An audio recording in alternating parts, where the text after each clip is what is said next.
Coming up on this episode of The Brain Drain Show. I don't think Andy's doing a load of mushrooms before he's strapping in. Skateboarding needs the Olympic. That comes up. It's kind of a quote. It's kind of the quote now. And I think Tony Hawk kind of started it a little bit. Went on a Unabomber trip with Grove and Smedley. I was referred to in Sidewalk. It was just basically like Unabomber went on a stag do to Montpellier. So I was kind of traveling to quite a lot of events through the UK. I was kind of young and I was keen and I was just down for skating. The landscape of skateboarding has changed quite considerably in the last 10 years. My role is a bit more diverse than just going to competitions and events. The judging criteria is pretty reflective of skateboarding. Like, I kind of joke that you could apply that judging criteria to a video part. If you put a video part out with 50 rock fakies in, you'd be pretty boring. So I do think it's a pretty critical time, with Olympic skateboarding, that, it would be pretty easy for the judges to focus more heavily on trick difficulty. That will kind of dictate the trajectory of Olympic skateboarding and progression. Like Cardiel, TNT, Omar Hassan, they're like cartoon characters nearly. Tommy's 13, Andy's 50. If you want a load of dad jokes, you're going to hang out with a 13, 14-year-old Daz watching the Extreme Channel. Probably never thought he'd be hanging out with Andy Mack. And that's the beauty of skating, right? Joe went to Switzerland last summer and he placed 13th. They're looking at it and going, why's the British guy got 13th? Somebody can just show up at your house and do a test on you randomly. We have a lot more British-based skaters on the team this cycle. There's 23 nations and half of them have come from 4 countries. And for a lot of these athletes in sports, it's like their whole focus in life. And at the end of it, there's some pretty considerable steam blowing.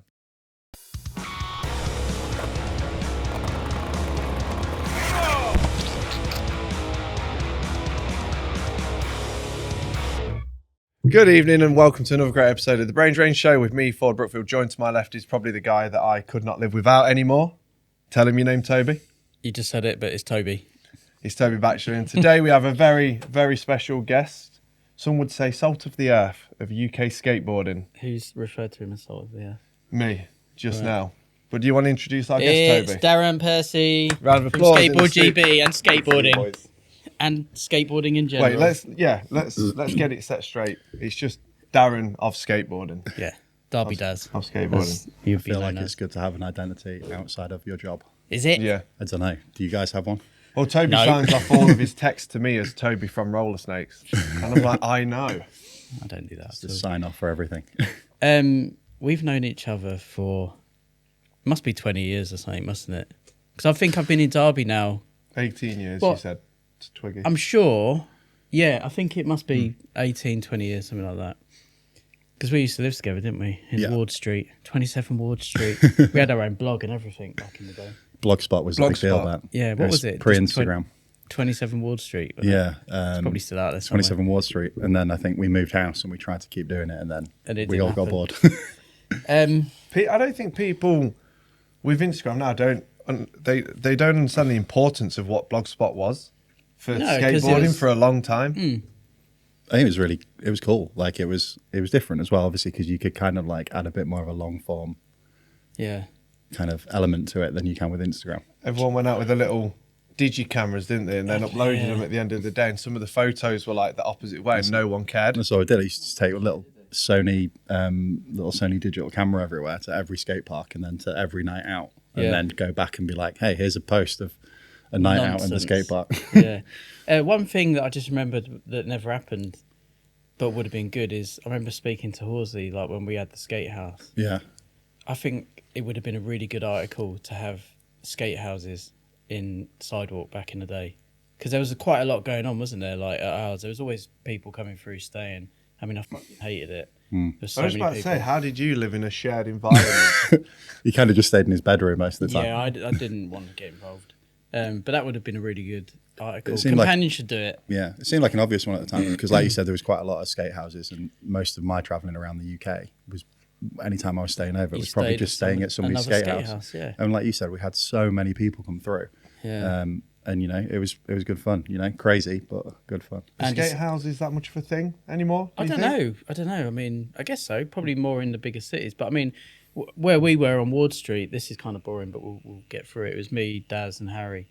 And then at the end of street, turn left, you had it was Vasey, Reese, and then Max, and then you just have like all those lurkers that come with it who don't live there but basically live there. So we had like Bambi.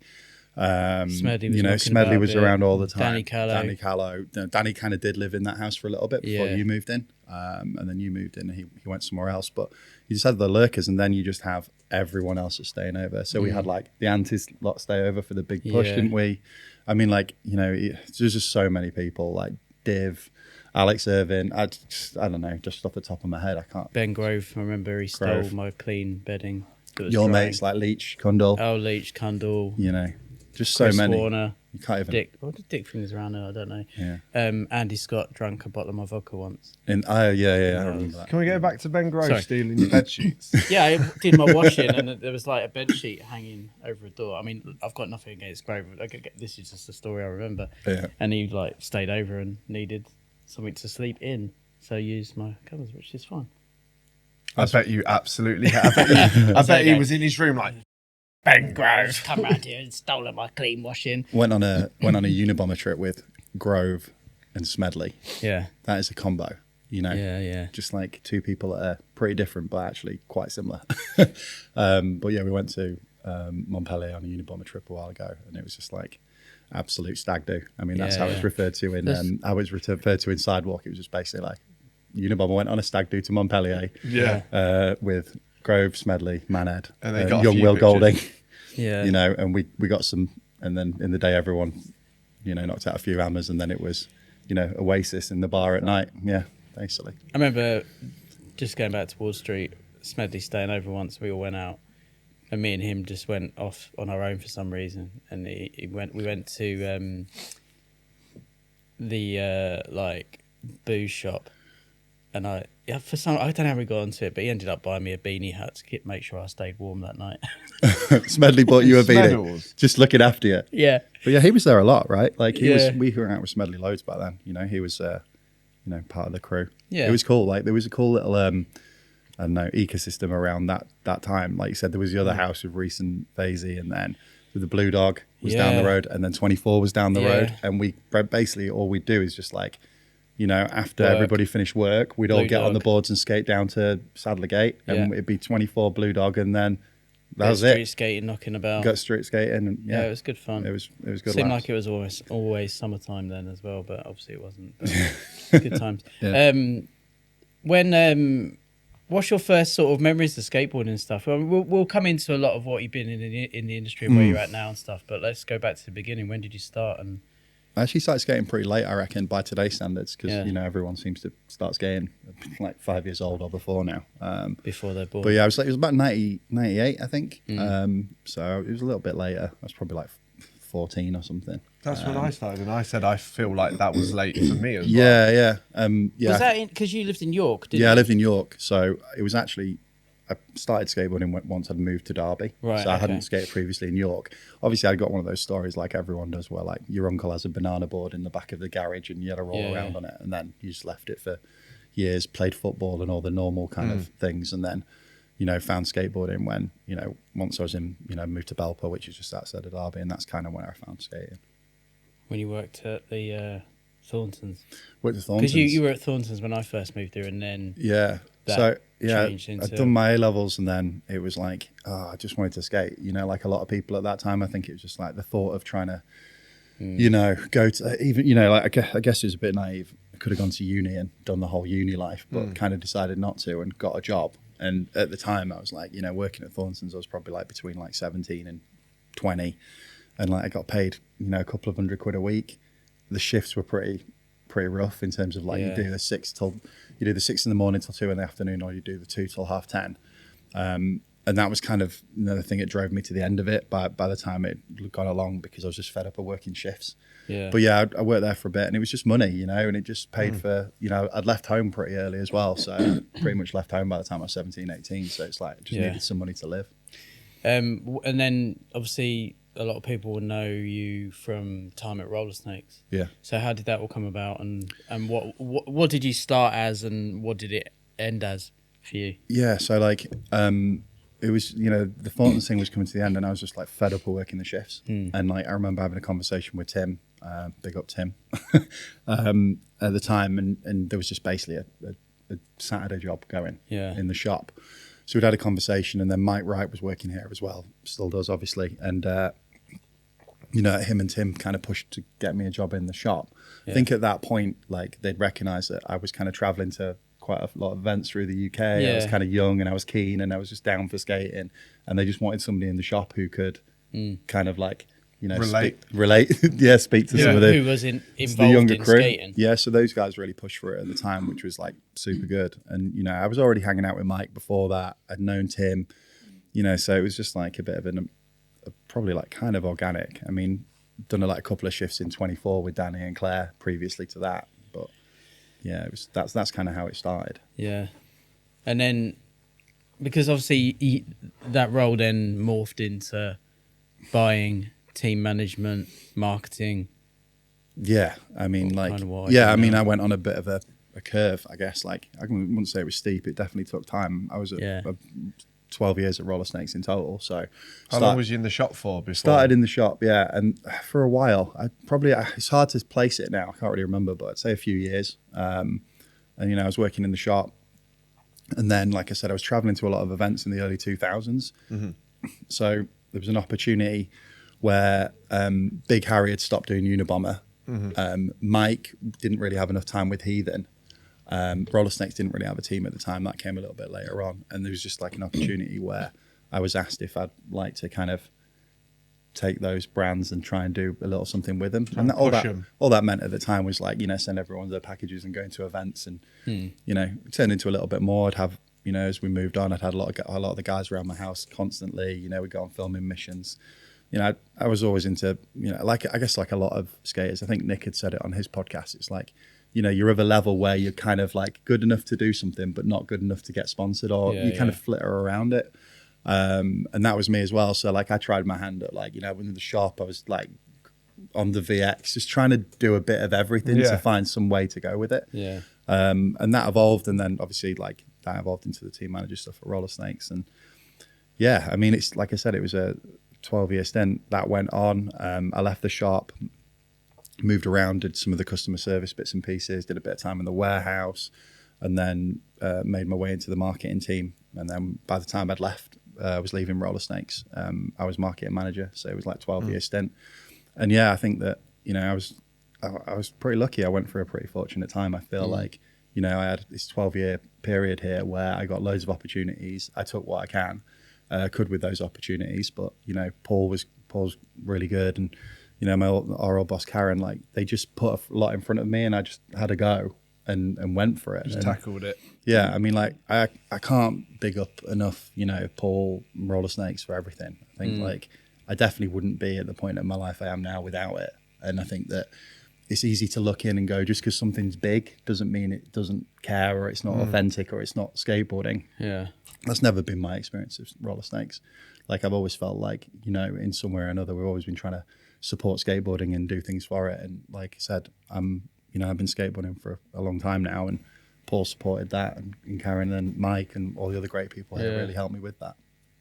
Yeah, I mean, like Paul's been behind skateboarding for decades now. You know, we're very lucky like that we get to do things like, you know, hang up a large inflatable UFO outside in the car park and build a skate park, pay team riders, you know, have a team even, you know, give free product to the team. Especially for a shop as well. Yeah. Like, I think that's sometimes forgotten. It's like, it is a shop. It's not, I mean, it has brands now. Obviously it has brands within it. It has them for a long time, but you know, Rollersnakes is just a shop. Like, I think that, you know, you guys are doing more now than ever on that kind of front line in terms of like, you know, what you're giving back to the community with the skate park, with the podcast, with like, you know, everything you're doing. And I think, you know, Snakes has always tried to do that. You know, we've had video logs. I mean, you know, we can go back and you could start reeling off so many things that Rollersnakes has done or been involved with.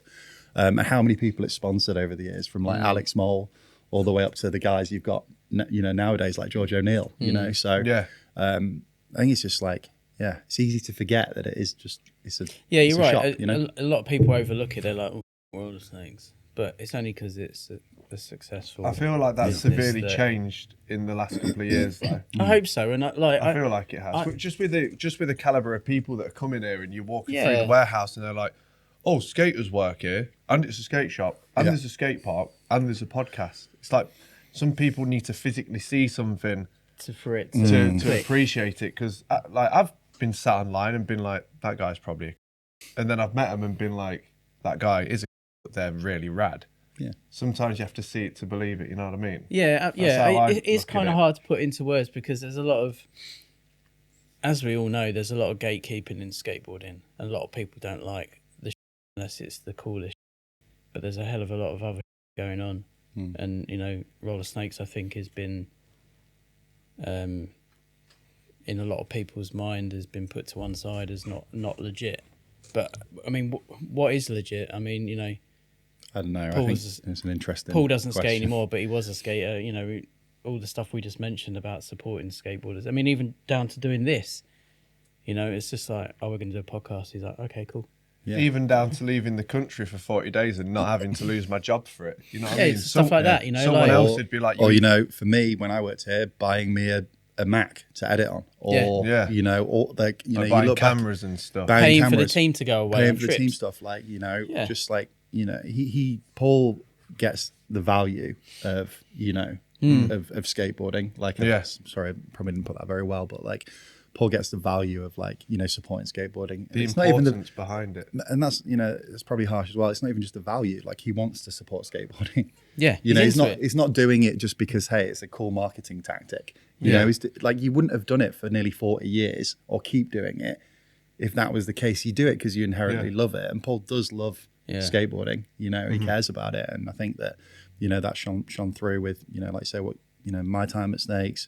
You know, before that, you know, people like Rob Johnson, Nick Warman, you know, Mike Wright, your period, like you've had multiple generations now where, you know, he's been supporting skateboarding in some way. It's like, If he wanted to be in a business where he could make money and not care about it, skateboarding's the wrong one to be in. Absolutely. Because it's a slow burner. Yeah. man, I Very mean, slow like, burner. even there wouldn't even be a sidewalk if it wasn't for Rollersnakes. Yeah, I know, yeah. It's like, I learned all of this recently, if you want to go more into detail, but someone came in and told me like every brand where magazines started, and they were like, you know who was behind all of that? And I was like, yeah, I reeled off some names, and they were like, no, Paul.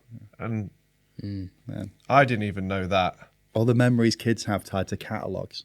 Like those catalogs, we were still doing catalogs before I left. Like, not, you know, within, maybe not towards the end, but we were doing we had catalog times. And like, you know, even now, like people will say to me like, oh yeah, I remember Hooper magazine. That was cool. I used to have those. I used to collect those. And even way before that, you know, more so with your generation, Toby, and just like that being one of the only ways you saw product and how exciting that probably was, you know? In the mags. Yeah.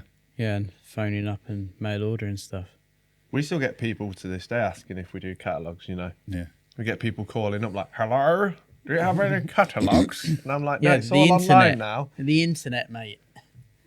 But yeah, the thing that I think when I first started kind of clicking onto Rollersnakes more was your time at Heathen. Like that was like such a legit time of like a core UK brand, because then my mates were riding for it as well. And I can remember when Josh Walters got on it and we were like, how have you got in that brand? Because we didn't know that it was so close. And then when we did, everyone just kind of, when Josh first got an 8.5 Heathen board, everyone shit their pants. Like, oh my God, that's the widest thing we've ever seen. I think that with Heathen specifically, and you know that it runs into the Rollersnakes teams as well. Maybe not so much with Bomber, but still a little bit of that. I think, you know, I always try to remember pretty much like I think it's more of a Ben Powell philosophy, and there's no words to Big up Ben Powell. Yeah, big up Ben Powell. I don't think there's no words to describe this philosophy or whatever. Just like the idea of like, you know, skateboarding is for everybody. You know, like, you know, Sidewalk always did a really good job of representing everybody, even, you know, top tier skateboarding, elite, what you class as probably like elite level, all the way down to the kind of like the more grassroots up and coming guys. And I think that with, you know, with a brand, what you're trying to do, obviously, you're trying to have a good scope of different people to influence and inspire. And, you know, and part of that is like, you know, just finding the different personalities. And, you know, someone like Josh Walters, I think with Heathen, we had Josh Walters, Nick Roberts and Martin Hill. Yeah. When we first started out, and they were like what we call the minion division. So we had our own like flow team, and then we had like the more of the kind of pro team. And it's kind of interesting now being where I am at with Skateboard GB and how we're going about things. It's just like, you know, skateboarding already does a lot of the things that sport does, you know. So, you know, with that flow team, you're trying to create some experiences for those young skaters so they can go on and become a little bit more established. It takes time, you know, there's like a bit of a route nearly. But it also teaches them how to operate, in how the to world of operate and how skateboarding. to be within that industry. Yeah. You know, I mean, do we want to get on with my thoughts on certain skateboarders and wider sponsors and stuff? But Yeah. I feel like you love it. We can always bleep names. No, I'm not going to name anyone, but it seems really like back then, it was very straightforward. If you were a sponsor skateboarder, what was expected of you was very straightforward. That hasn't changed, but it seems the skateboarders have. These days, it seems like even when they're sponsored, they don't want to be showing that they're sponsored. And I don't know what's happened. It's almost like, oh, I'm sponsored, but I'm not going to tell you who I ride for and stuff like that. It seems like so counterproductive to me. The idea of somebody being, I'm probably like fluffing all these words, but the idea of being a sponsored skateboarder is you push that brand that is giving you money, product, time, opportunities. And back then, you know, like mid 2000s, that was just, it was so obvious that's what you did if you were a sponsored skateboarder, and people seem to just do it. Have a sticker on your board. Like, you know, it's different then because you didn't have an Instagram. And Wear a t-shirt. Wear a t-shirt. Well, you had to, because if you was in mags and you was just in unbranded stuff, you'd probably get a phone call like... Yeah. And now like it just seems... Like when Shipman said he rode for Etnies and he shot that photo in Adidas. Yeah. And they were like, what are you doing? Well, I mean, I guess that was the only form of communication, wasn't it? But now it just seems so commonplace that people will be riding boards from other brands, not listing who they ride for or mentioning it, and almost being like, I don't know, maybe I'm missing something, but it just doesn't seem like very few people want to actually talk about, promote the brands, brand, which is what they're being. I mean, it's a different. We're in a different time. There's no doubt, you know. Yeah. And I think that the face of skateboarding has changed, in the, you know, or the kind of the landscape of skateboarding has changed quite considerably in the last 10 years. I think with the change in, you know, I think social media's probably got a lot to, you know, answer for on that front. I think, you know, I think there's probably a lot of skateboarders still out there that have like pretty tight brand affinity when they get on a brand. There and are like, still some. there's people out there that are like, but I don't know if it is as I don't know if it's as strong as it was. You know, I think that, you know, like when we used to put people on the teams, I think, or they get on the team, like it wasn't instant, but once you connected and grown those rapports with the team and kind of made a little bit of a crew, then people bought into that, you know. And I think maybe the brands have a little bit to answer for as well in it, you know, in terms of their activity. Say, maybe because also there's that many more brands now that maybe they're not pushing that side of things. But I don't understand why you wouldn't if you're taking your resources to help a skateboarder. The least you could expect back from them is for them to have a sticker on their board. Yeah. For example. I think with social media as well, skateboarders, now everyone markets themselves. You know what I mean? So they don't have to shout about all their sponsors because they can make money themselves off a social media platform. But then if they're accepting sponsorship from skateboard brands, the very least they could do is make people aware of that. Otherwise, what is the point? Well, some people just want the cash, don't they, I guess? And I think that's where that accountability has to come into play a bit. And I think, you know, brands and skaters probably could do a better job of like contracting a little bit better than they have. Like, you know, if it's like the baseline is to put a sticker on your board and tag us now and again in a post, I mean, it's not a lot, you know, it really isn't a lot to us. It's not hard. And I think, you know, it's just making sure that I think communication is probably key, and just like, you know, before you take anybody on, is like everyone's kind of clear of their responsibilities. And I think that works on both sides. That's the brand and the skater, you know. If you're a skater and you get on the brand and, you know, there's no opportunity to go on a trip or film anything, it's like, well, there's nearly what am I doing it for? You know, I think product is cool, especially when you're a younger kid. It's meaningful, product is. But as you get older, you're looking for a little bit more than that from skateboarding. Yeah, I think 100%. being sponsored, you know. Yeah. How did the change come about from Rollersnakes to Skateboard GB? Yeah, because that was a big role that you took on from Rollersnakes to GB as well. Yeah, I think like I said, I was pretty much at 12 years at Snakes, and it was just I think a combination of a couple of things. Like at that time, pre-COVID, like Snakes was like it wasn't killing it. You know, it was just doing kind of okay. Things had changed pretty considerably internally, and that opportunity came up. That job offer went up. And I was just like, I was probably at a point where I was like, I've had so many great opportunities at Snakes. I've kind of run with what I can do. where could it go next? And I was like, well, I'm not really sure. It didn't feel like there might be another step. I'd taken so many steps, but I wasn't sure if there were any more. And the Skateboard GB came thing, and I read it, and I was like, oh, that's an opportunity to try to influence and support skateboarding at a different level to Snakes. So similarly, what I'd always tried to do with Snakes is like, everything I wanted to do here was all to try and support the UK scene or to help towards it, if that was either via sidewalk or sponsorship. And I was like, wow, this could be a really cool opportunity to do that on a national level, where that's never been possible for me in a role. I'd never seen that possibility. So that was what kind of attracted it to me to that opportunity. And then, I did end up putting a CV in, and I got an interview, and I wasn't sure I would, to be honest. Was it intimidating at first, being like taking it from one? Yeah. Sorry, go on. I was just going to say, taking it from like a Rollersnakes level to more of a global level. It wasn't like, it's not really global, national. Going on what Forde was saying, but also, were you, like, what was your thoughts of skateboarding going into the Olympics, and did that have any kind of like was that playing on your mind when you were coming from Rollersnakes to having, the teams and stuff like that, to go into the skateboarding in the Olympics, and how that was going to be perceived? I think the only things I thought about at the time, because it was so unknown what that job was this job could have a potential to support UK skateboarding in a way that I probably couldn't do anywhere else. Yeah. And the other thing with the Olympic stuff was, even early on, and I'd had conversations with people, is like, hey, it'd be good if there are some skateboarders in this organisation that can make sure that it's navigated in the right direction. And at the time, there was only James and Neil working at Skateboard GB, so it was 2 members of staff, and I was the third. And I was the first Skateboard GB paid member of staff, so Skateboard England before that. Yeah. I kind of just looked at it and going, okay, cool. Like if this Olympic thing's going to happen, better the devil with the people in there, and I thought, well, maybe I can do that.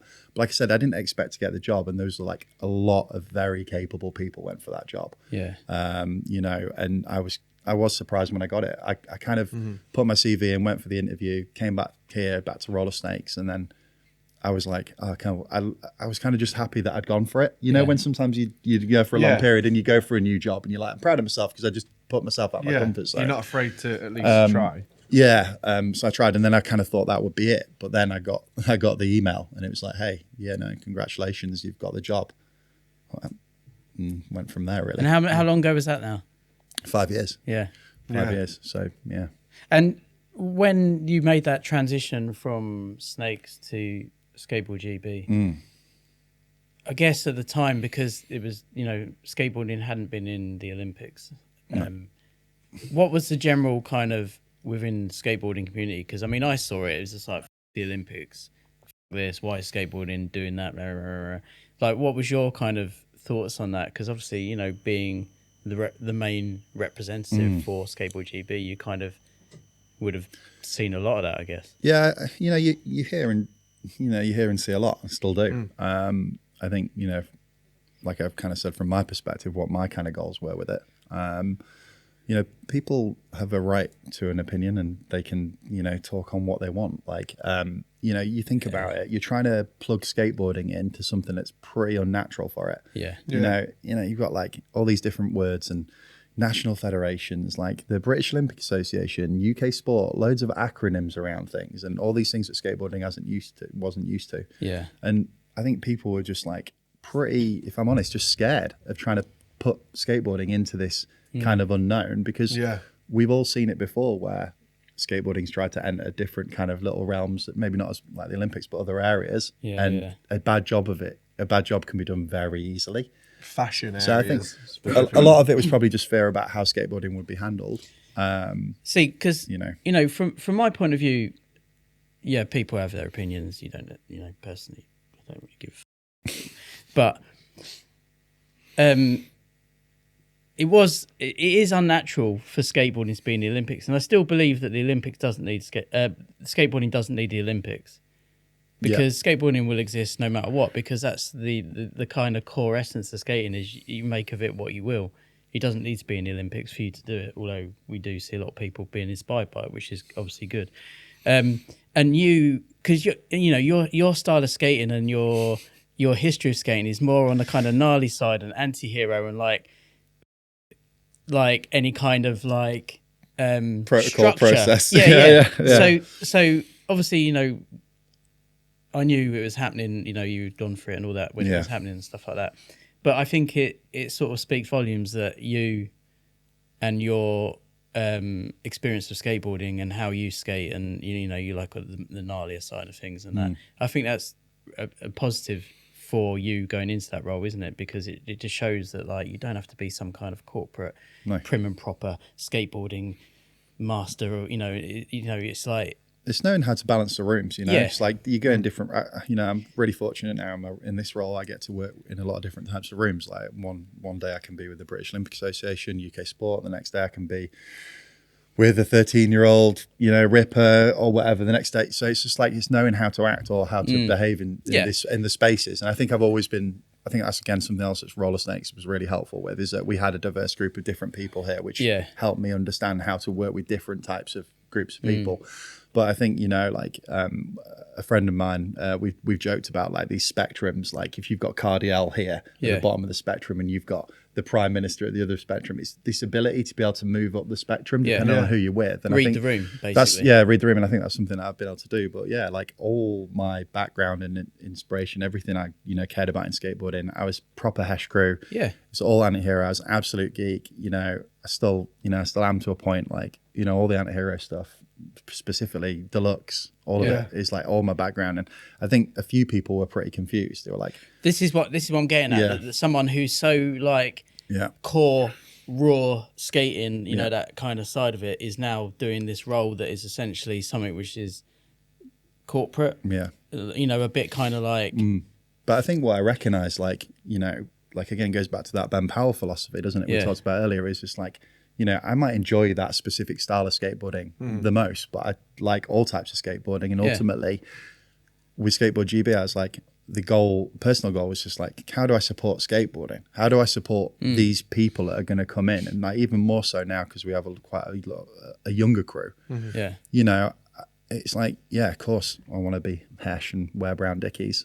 And it's probably going to keep happening forever. But like at the same time, it's like, it's more important to me that we're supporting, you know, any skater is still going. Yeah, and just give any skater an opportunity to have a career in this thing, because it's not easy, you know. No, it's all about being like adapting to it as well, isn't it? That's the thing that you love growing up in skating.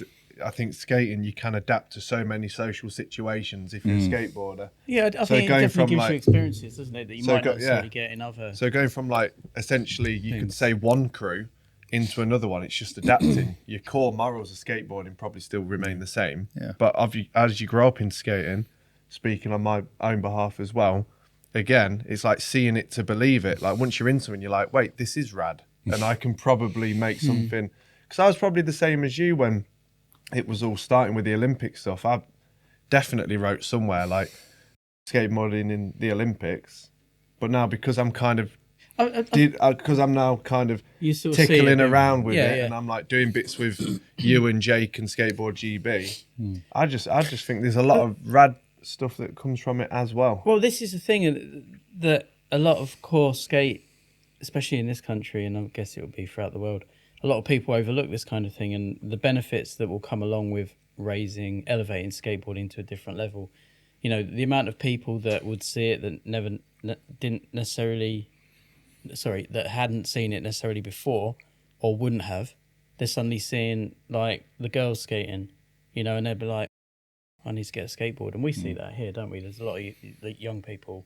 Well, look at the Sky Brown boom when she started, like girls coming into Rollersnakes, like, you got any Sky Brown boards? I just think skateboarding is what you make of it. It's a personal thing. If you don't like skateboarding in the Olympics, no one gives. Does it matter how you find skateboarding? Like we've had booms, we've had all these booms. We've had Back to the Future boom. We've had Tony Hawk game boom. We've had Olympic boom.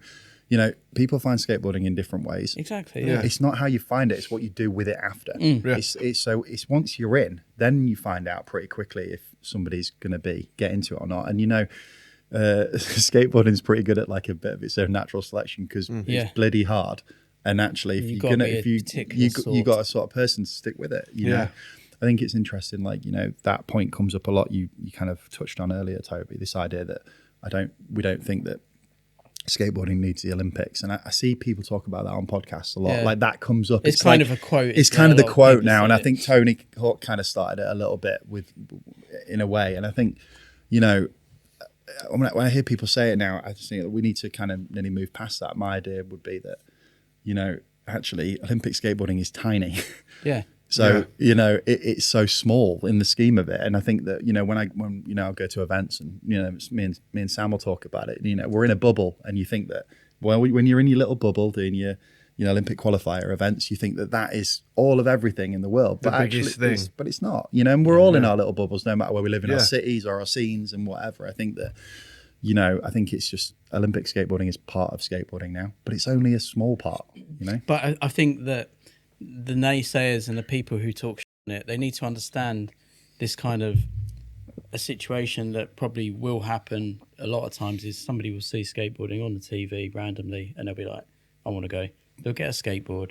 Excuse me. They'll learn, you know, they'll get the bug and they'll be like, I want a better skateboard. I'm going to go to my local shop. Yeah. I'm going to Google, where's my local skate shop? And, you know, you get these people going to skate range stores or whatever, you know, whatever store and getting a proper skateboard. And that's what you can hope for. That supports the industry. And that's, I don't know why people would be so against. It was like, well, you don't want anyone to skateboard. It's like, you know, well, once every 4 years doesn't really impact anybody's day-to-day life or outside the people that are doing it. 88 skateboarders go to the Olympic Games. Yeah. Of how many millions? Yeah, I know, right? It's you just know, nonsense. Yeah. When you got the job at Skateboard GB, what was your actual job title then? Team manager. So how was it? Because you're now the performance manager, right? Yeah. So how has that changed, and why did it change? Well, I was team manager originally. I think that we went with that title because it felt like the most like skateboarding. Yeah. And I think that, you know, most of my job now still encompasses a lot of what a team manager might do. However, it's quite a lot broader. And I think, you know, my role is significantly kind of a bit more diverse than just, you know, just going to competitions and events, you know. Performance manager, again, it's probably not the ideal thing, but it's kind of a bit more in line with what other kind of team leaders in other sports would do, or so their titles. Is that inspiration from how other sports have their team not criteria, but their staff? Yeah, a little bit. Yeah, for sure. And I think that, you know, I don't think we're set on any of it yet. You know, there's a lot of words and whatnot, you know, going around to describe people doing different roles. And, you know, I don't think we're set on it, but currently that's where it is. It will it'll probably likely change again as we move into the LA cycle, into the next, as we go towards the next games. There's not really much to read into it with it, really. It's just title, I guess. Like, ultimately, like I said, my job's pretty broad. If I'm not on an event, I'm generally at a desk, either working on funding submissions or, you know, doing kind of logistics stuff, back end things, different work with UK Sport on the BOA. There's a lot of paperwork. You know, it's definitely isn't just traveling about, you know, all the time. There's a lot going on. One of the things I want to know more about, because I think when I first started working, I saw you having to do it, was how to the criteria of judging skateboarding tricks, style, and runs. Was that hard getting through to other people that don't have a skateboarding background, that it's not all about the tricks, it's about the execution and the style? Yeah, I think so. And I think they actually did a pretty good job.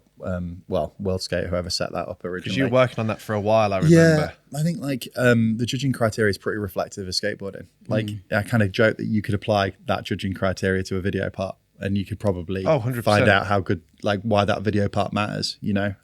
You can definitely dissect video parts as to like what's in it. Yeah. I mean, like, there's I think Cardial's epically later, James Kelch talks about how Cardial used to go down to EMB and do a 4-foot Smith grind, where everyone else was like going 1 mile an hour trying to do a flip, no slide.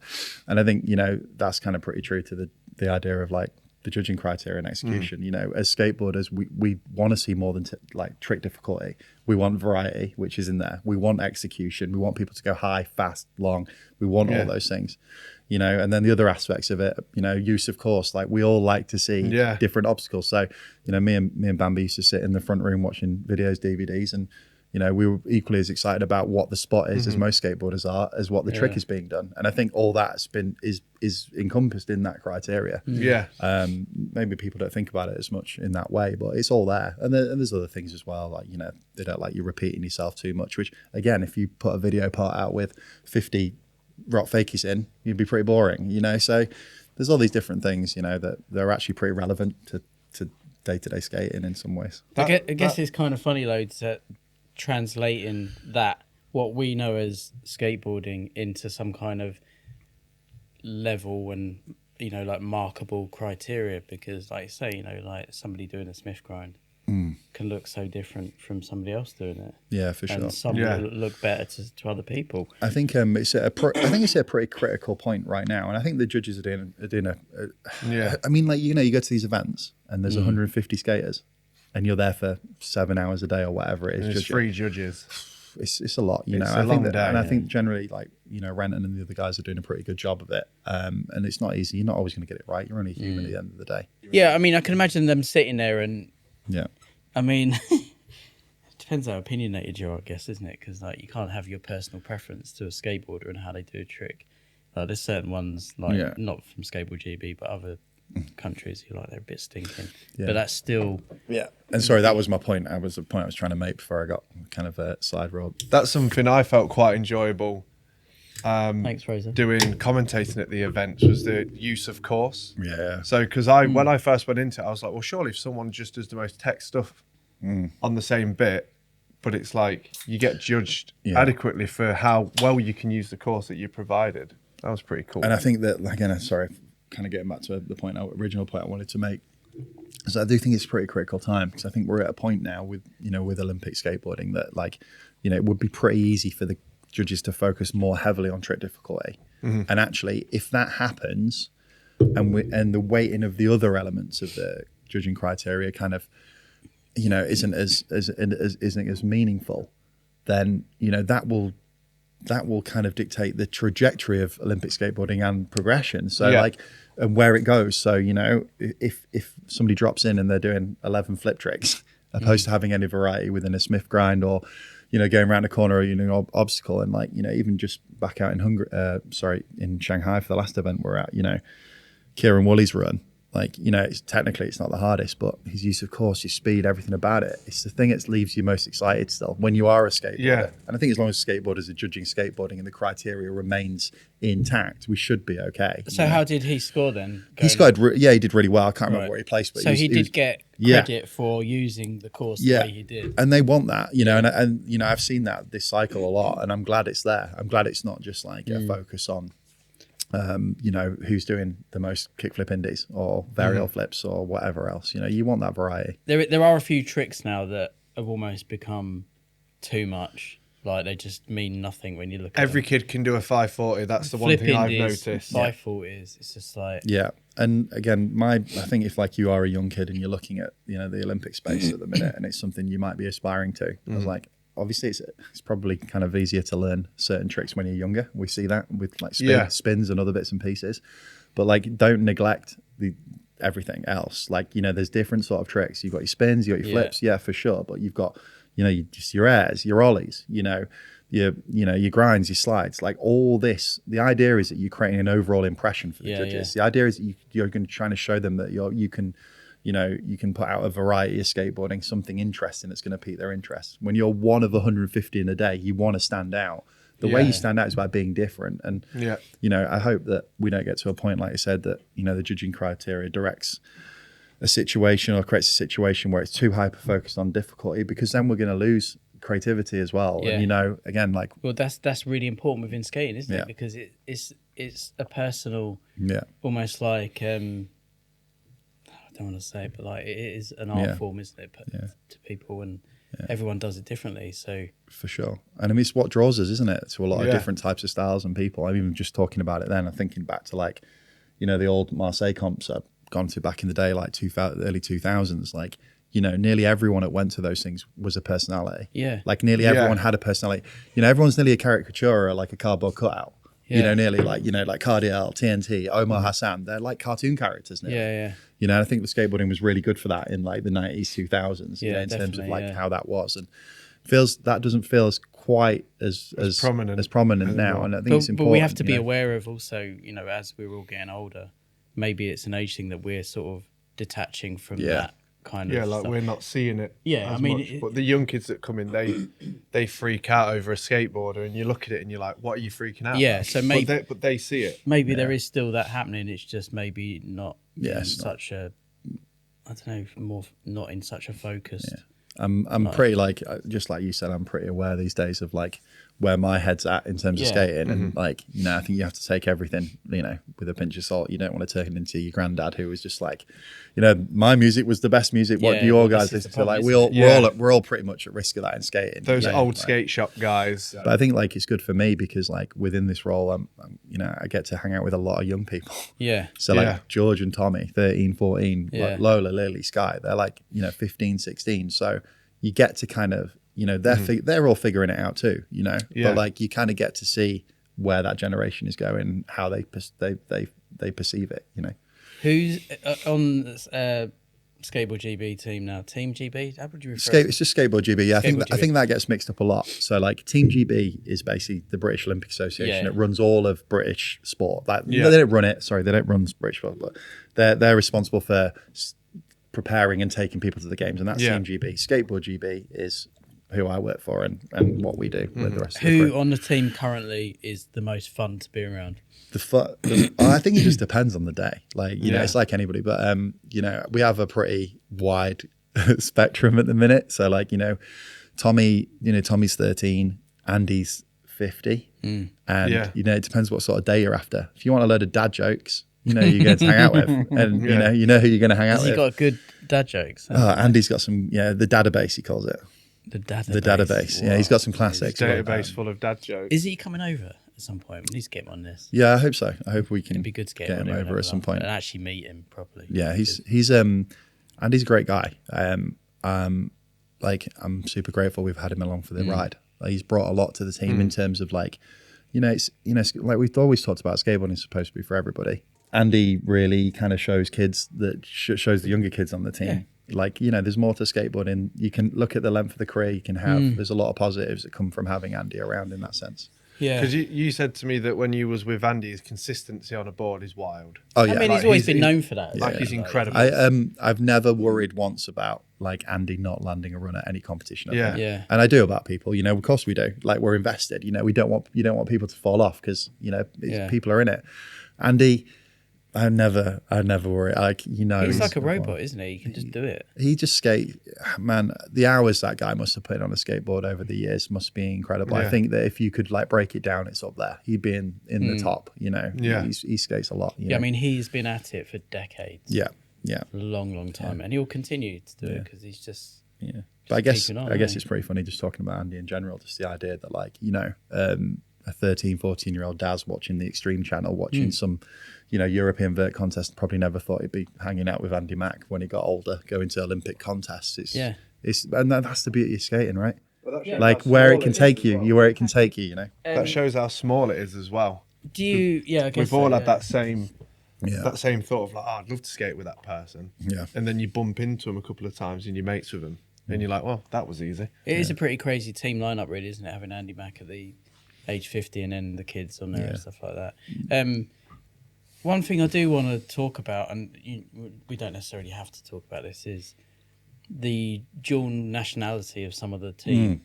And how they, how that came about. Obviously, Andy's dad is from Scotland or somewhere north. Yeah, England, I think so. Yeah. And that's how he got it. But was there a lot of backlash? Do you hear a lot about that? With Sky's dad being we see it, you see it all the time. Like, it's been there since the start, and I think that. But it happens with other countries. Happens with all sports. Happens with all countries. Football. Like Lizzie Armanto represented Finland. Yeah, exactly. I mean, Alex Sorgenti's now with Italy. He was with the USA last cycle. Yeah. Like, it's happening all over the place. And I think it's just something that happens in mainstream sport, I guess. Again, it's like, does it go back to that idea that like, if skateboarding's kind of for everybody, and if you've got the opportunity to represent something, what does it matter where you're from? I do understand some of the concerns, and I do really appreciate some of the points made. I think specifically what I've heard a lot around ensuring we're supporting British-based skaters. Yeah. But, we have a lot more British-based skaters on the team this cycle. That's only going to grow. Yeah. And I think, what we'll see as we move forward is like that British infrastructure builds out and the opportunities grow and there's more investment. Then we'll see more British skateboarders, but it takes time. Well, this is the problem. And we're kind of about 20 years behind everywhere else, aren't we? Our skate parks have been for decades. They're only starting now to get a little bit better. There's not been any kind of support for this kind of thing in the UK because we're just too stuck up our own asses or whatever. But and then equally as well, like I think people maybe forget that Skateboard GB is a really young organisation. Yeah. So we've not even been around for like 10 years. I mean, that's even a push saying 10 years. And I think that like, you look at historically, you look at any sport who's had, investment for, nearly up to 100 years, or whatever. So it's just like, you can look at things like athletics or swimming or even cycling in the last 50 years. Imagine the amount of investment they've had over those periods to create the infrastructure to be able to do this thing. And that's what we're working with UK Sport on right now. Like the Paris cycle for us was the first time we'd had significant investment. The Tokyo cycle, I don't know if you remember, we had £160,000. It literally doesn't even cover getting people to a few events. That's what I was going to say. Like by the time you add in flights, food, hotels, it's cool, isn't it? And our role isn't just to like send people to comps; it's to build an infrastructure to make sure that we can do this and it can be sustainable and it creates all these great things that we want in the future for British skateboarding. And that's not going to happen overnight. And it's not going to happen overnight, and it's going to be a little while until we get there with that system. And that's just part of it. I think we've done some good work and we're on the right course, but we know we've got a lot to do. Yeah. And how do people, skateboarders, like how does it work to get them on the track towards working to being an Olympian skateboarder? Let's say somebody lives in, I don't know, Northampton or something, like how is there events? I know Lucy does some of those kind of events. So I mean, that's something we're exploring now. And again, I think that's a good word to describe it. It's just like we're still figuring out how to do it. It's going to take time. And traditionally sports have pathways, and they have steps towards their national team. What is the pathway for somebody who potentially might be the next? Someone's aspirations. How can they go about doing that? And what? Because Toby's asking for himself. Yeah, what's the support in place there to get them to that. Information-wise, Skateboard GB website. If that's what you're looking for, that's where you need to go to find out how to go about it. But we have a number of hubs now within the country. They run sessions, and the idea of the hubs is to support the development of some up and coming younger or older skaters. Doesn't really matter. Age isn't really something that we're gonna focus it around too much at the minute. It's definitely something we're very much aware of, and you only have to look internationally to see the Japanese and how they've done it, and the ages of the kids doing what tricks they're doing. But equally, it's just about trying to get people that have got a certain level in skateboarding, give them support through the hubs. As well as trying to improve that competition circuit and those competitive opportunities. So like you'd mentioned, like survival of the sickest and all these other things are kind of like the first steps in trying to build this structure to move it on. But again, it takes time. It won't happen overnight, and it takes money and investment. And, I think the goal ultimately will have a pretty thriving kind of pathway structure at some point with different kind of levels where people they'll be able to come in and come out of it. With a really great competition structure. There's an event, series that are relevant. And like I say, they're building like Survival of the Sickest. We've done regional events, we do national championships, but it takes time. Other countries are a little bit further ahead. Some are a lot further behind. So, who's further behind than us? You don't have to put us in. No, I think just in terms of like maybe NGB approach. So maybe not behind in terms of like what's organically happening in skateboarding, but more in terms of like where their NGBs are. So you can imagine that we're pretty fortunate in this country in the sense that we can get investment from UK Sport and Sport England, these other bodies, but not every country has that that opportunity. It's a lot. It can be tough for certain countries. I don't know if you've just backtracking about competitions and events and wanting that unique style. Do you know Rio? Is it Rio?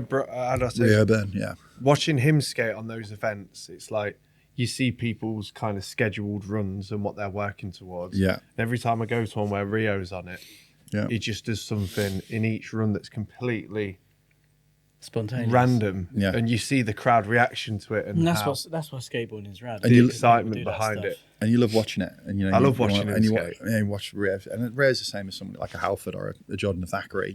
Like they're spontaneous, they're creative, but they lack is that consistency and the ability to stay on because it's so sporadic, nearly. Yeah. Like the idea of the thought process isn't about staying on; it's just about doing it. Yeah, you just throwing And that something is the out. most exciting thing about skating. However, if you want to go into this Olympic space, you got to stay on, and I think that's the difference. And you've got to, you've got to have a clear vision. You've got to have a clear understanding of what you're going to do when you go out there. You've got to know what you're doing. You've got to be pretty certain and confident in what you're doing as well.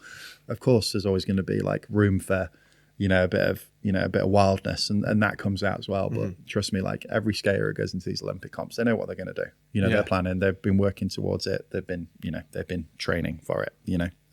Yeah, because their goal is to do as best as they possibly can. So they want to make sure that it's dialed in as tightly as it possibly can. And you think squeezing all that into like 45 seconds It's pretty mad. or a minute?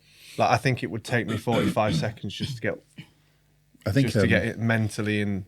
While we're on that, I headspace. think this is a pretty funny point actually, because the idea is if you really break it down and you look at people going to these events, these Olympic events, pretty much everyone does the same tricks.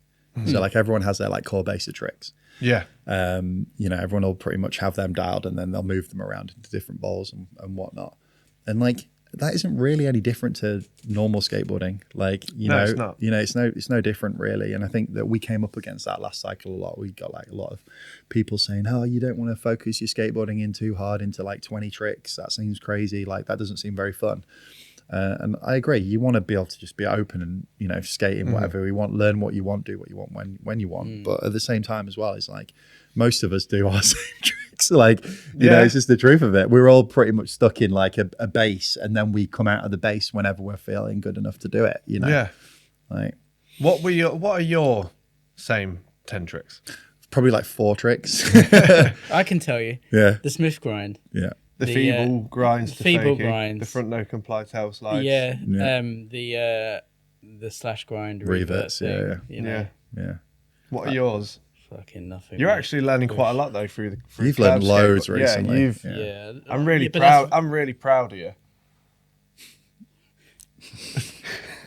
We're all really proud of you, Toby. Thanks. We're proud. We're proud of what you're I doing. wish I was proud of myself. Oh, mate. I don't know. Depends what it is. I mean, stuff I've learned is very specific to what's here, which is kind of why I wanted all that here.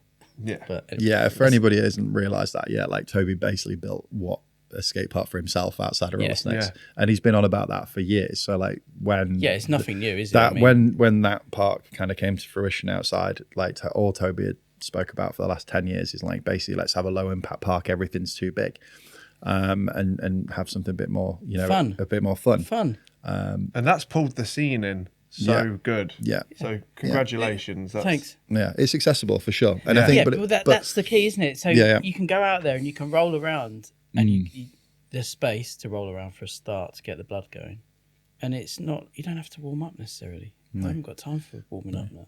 I think it's probably a good kind of segue into just talking about like facilities and skate parks in the UK. All right, let's get into that then, because we suck at it pretty much, don't we? The UK. It's getting better. I think it's getting better. I think I don't think we suck at it. I think there's a lot of skate parks in the UK right now. Yeah. I mean, there's a lot. For a long time, There's there a was lot. a lot of shit parks. Yeah, there's a lot. There's something being built every time I go on Instagram. There's a new park build. Yeah. Yeah. I think the one thing a lot of parks that I've noticed. I mean, I'm not going to skate them, but what I see that they lack is a steep hip. Like you go to Dev Green, Sheffield, like really old park, but the hips are really. Do you just go around like counting the hips now? Yeah, that's all I do. But skate parks now, their hips are like. Yeah. No, but then I guess that's part. What I was saying. Like Accessible. To skate parks project, there is 1,600 skate parks in the UK. there's got. I think More there's than that more now. than There's that. more, There's yeah. way more There's than more than that. that. I'm not sure when that's from though. The thing is, for a long time within skateboarding and skate parks, councils, it would be a sport, a kid's playground. It came under that umbrella. Yeah. So you'd have like a slide, and then you'd have a shit bit of concrete with a block on it, and that was there's your skate park. We've done that. for years it's been like that, but it's only changed like fairly recently. That was isn't only it? like, I think that was still happening, early 2000s, late 90s, because, for sure. And then, I think the last 15 years, we've seen like a move to the parks get a little bit more dynamic just in terms of shape.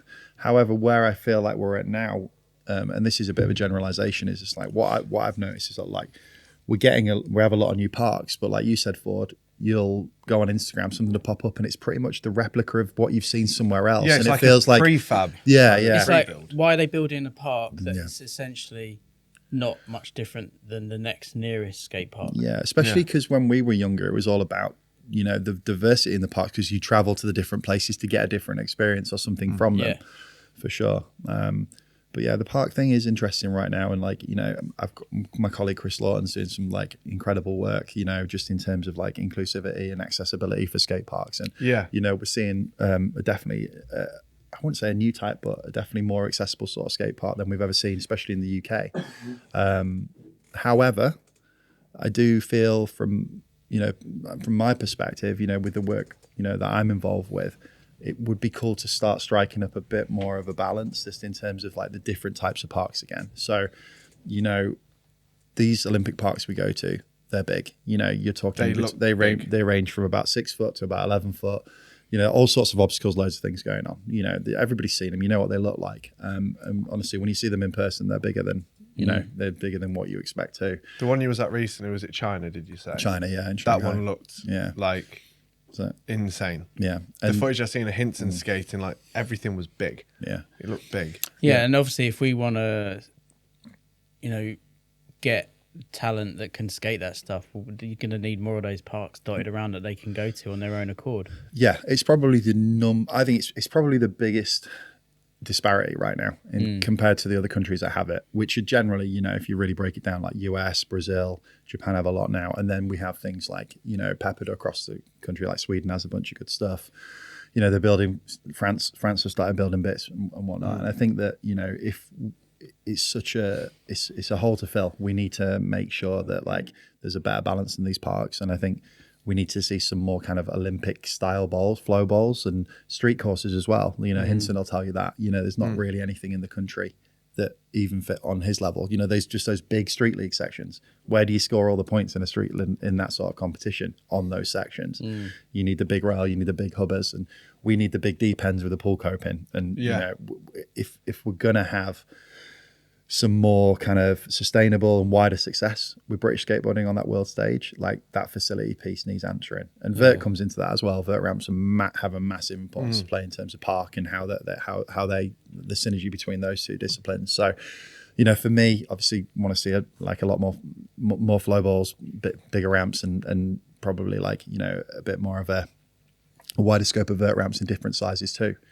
Some of the countries like China and Japan now have got, the kind of more smaller ramps, like 10 or 11 foot, which are like perfect for progressing. If you're a kid, then that's where you're going to learn your trade before you move it on. So, hopefully we're going to see more of that. I mean, that's still 7 foot too big. A 10 foot vert ramp's still 7 foot too big for me. Absolutely. But what are some of the biggest like bowls and skate parks in the UK? Like Livy's got to be one of the bigger, scarier ones because they've got a proper pool, and like Hereford have got proper pools. Yeah, I mean, there's some good, like there's some big bowls and there's some older stuff. I mean, but like again, it's like you can't go to Livy to prepare for an Olympic competition. It's crusty, it's rough, all those other things. It's good that Flo's got that vert now. Yeah, and from that weekend that we were just at, seeing like Halford and Jesse skate that vert, it made me excited to think about how good Halford's going to get at vert because he's one on his front door now. Yeah, and like there's younger kids there, Miriam and a kid called Harry Ray. Like I think when we'd gone down for it on the weekend, they'd had it up for about 3 days and they'd both got way better at it. Within 3 days. Miriam was straight on that vert doing the backside. We've always known about a vert. It's about accessibility, isn't it? That's why those vert guys, they travel around. The proper committed guys. Like closest one was Birmingham at this point. But those vert guys, like they're so committed. They just travel around. They do what they need to do to get to the thing. But like if you want a wider group of vert guys, we need more vert ramps. It needs to be more accessible. But then it's finding the space in indoor units in skate parks to build them. We're always going to be up against it with the weather, aren't we, over here? So it's got to be something that is ideally indoors. And Corby got rid of theirs. Also feels like local authorities in terms of like the councils and whatnot who are involved in skate park design, specifically going to more outdoor now. That I don't know if there's like a little bit of a hesitant, like a bit of a fear about building anything too big. Yeah, I think there was regulations, wasn't there, that if it goes over a certain amount of meters, it needs to be caged in or something. I don't know, there's rules about that. And then there's a lot of cooks in the kitchen with those meetings as well, because you're trying to, it's that World Sport lens. There's a lot of red tape, basically. You're trying to appease every BMX or every scooter or whatever. So the idea of even, living here and, we did the Derby skate park project like 10 years ago now, like, so kicking that up again and me going, right, okay, we're just going to build this flow bowl. That's it, like concrete waves or something. Like imagine the pushback I get, even by you two. Straight away, like people straight away, it's like, oh, you're going to spend all the budget on one big bowl. So we need to find a balance in it. There needs to be more of that stuff. And it's going to come. It will come. One thing that's quite interesting that probably a lot of people were wondering how it happened and stuff was that skateboarding and weed took a turn. Went together. For years it's been everyone smokes weed. Obviously with the Olympics, drug testing. Like how does it all work with the drug testing and is it as like, it sounds like it's pretty gnarly from what I've heard, but I don't know. Like how does it work and what's the process of that? And have you heard any stories? You don't have to name anyone failing that. I mean, not so much recently. I think that, the way it's evolving, like you only have to look at like, although the average ages are kind of holding out. I think, average age of men's park is like 21, men's street 25, women's park's 16, I think, but just like we're into cycle 2. I think it's just like, it's nearly too obvious that like, you should be looking after yourself if you want to do this thing. I think in the first cycle, like people were a little bit more wary of that transition. And I think, there was probably some hairier moments. But generally in just terms of the process, I've been through it for quite a few times now, so like Joe had it out in Lausanne, Switzerland. So Joe went to Switzerland last summer and he placed 13th. That's like pretty good going. So at that point they're looking in and going, why's the British guy got 13th? It's probably not a normal thing, although Joe's like continued to get better at this thing. That's a pretty high result. So and if Joe, thinking about him being on anything is the funniest thing, isn't it? If they just spent a week with him and they were like, we get it. Well, for what they do, they just basically just call your name at the end. Somebody will come over to you, pull you out, and then you at the event, just after the event. So there's I'm not going to get into the certain rules and regs of how they go about it, but then you just go to like a testing site. You provide your sample, you go through all that process, and then you sit in there for a little while that goes through, and then you come out and that's pretty much it. I think So it's not everyone has to do one. No, they randomly pick. And it's generally the people on the podium or the people that have done well, or somebody it might just be in and around a final, and you're like, why is that person there? So they're just kind of looking for the obscurity bits or whatever. But no, not everyone has to do it. There's like testing pools for the people that are kind of more regularly doing well. So like somebody can just show up at your house and do a test on you randomly. So like someone like Sky could get that quite easily, where she's got to let them know where she is, and then they'll turn up and do random testing. But there's a lot to it. If you go UK Anti-Doping or WADA, the World Anti-Doping Association, if you're really interested in that stuff, you can find a lot more information on their sites about how all that works. But generally at this point, it doesn't seem to be a big deal. And I think it's kind of funny for me because, a lot of the other sports, with the UCAD advice, it's like, it's all about, performance enhancement. Skateboarding was, you can argue that maybe smoking some weed could enhance your performance.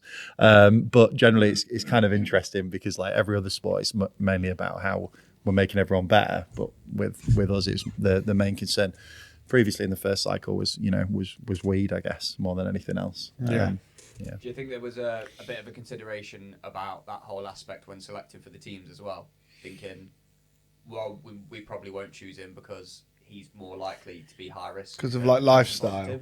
I say at this point, I don't think that comes into it. I mean, I can't speak for every other nation. I'm sure people had their ups and downs and their worries and thoughts, So there's no one notorious within the circuit that is boshing loads of mushrooms before they go.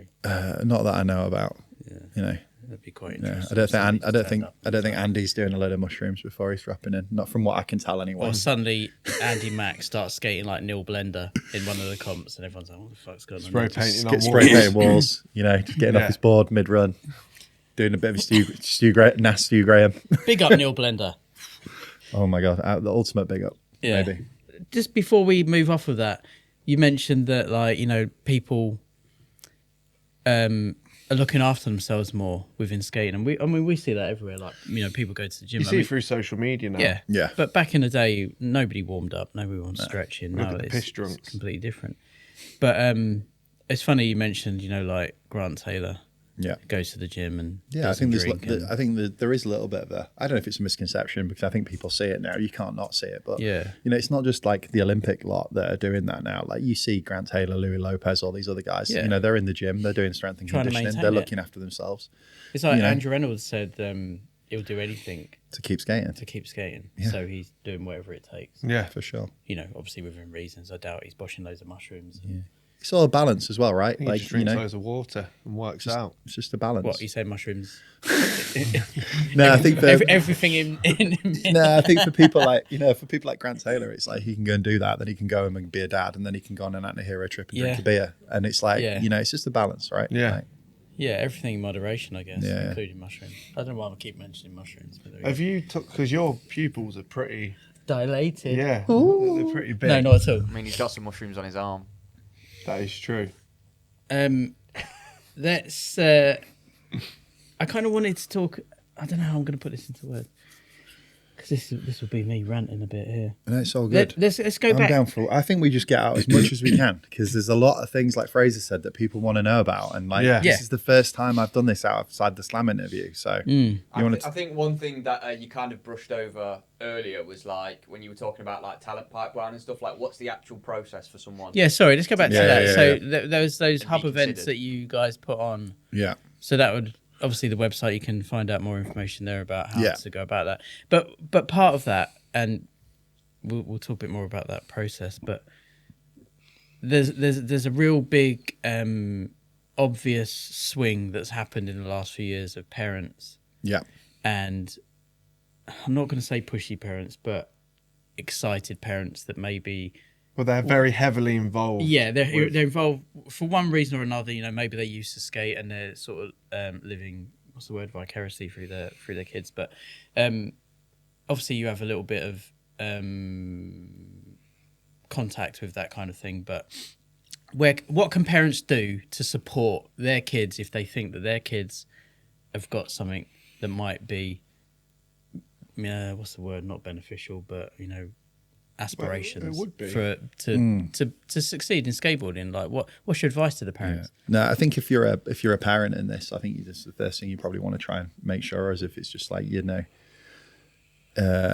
just trying to keep it as fun, as interesting as you can. Yeah, for them first and foremost, for the kids, because it's kind of proven it doesn't really matter what sport you're in. If you put too much pressure around somebody, it's never a good thing. A kid can completely flip it and not want to skate to rebel. And I think you're seeing a lot of we're seeing a huge increase in younger skaters in the start, people have always started skating from a young age. That's been around forever, but we're seeing more of people get into it from an early age now. And I think with this Olympic stuff, I kind of reeled off some of the average ages recently. It's like for men specifically, the average age of the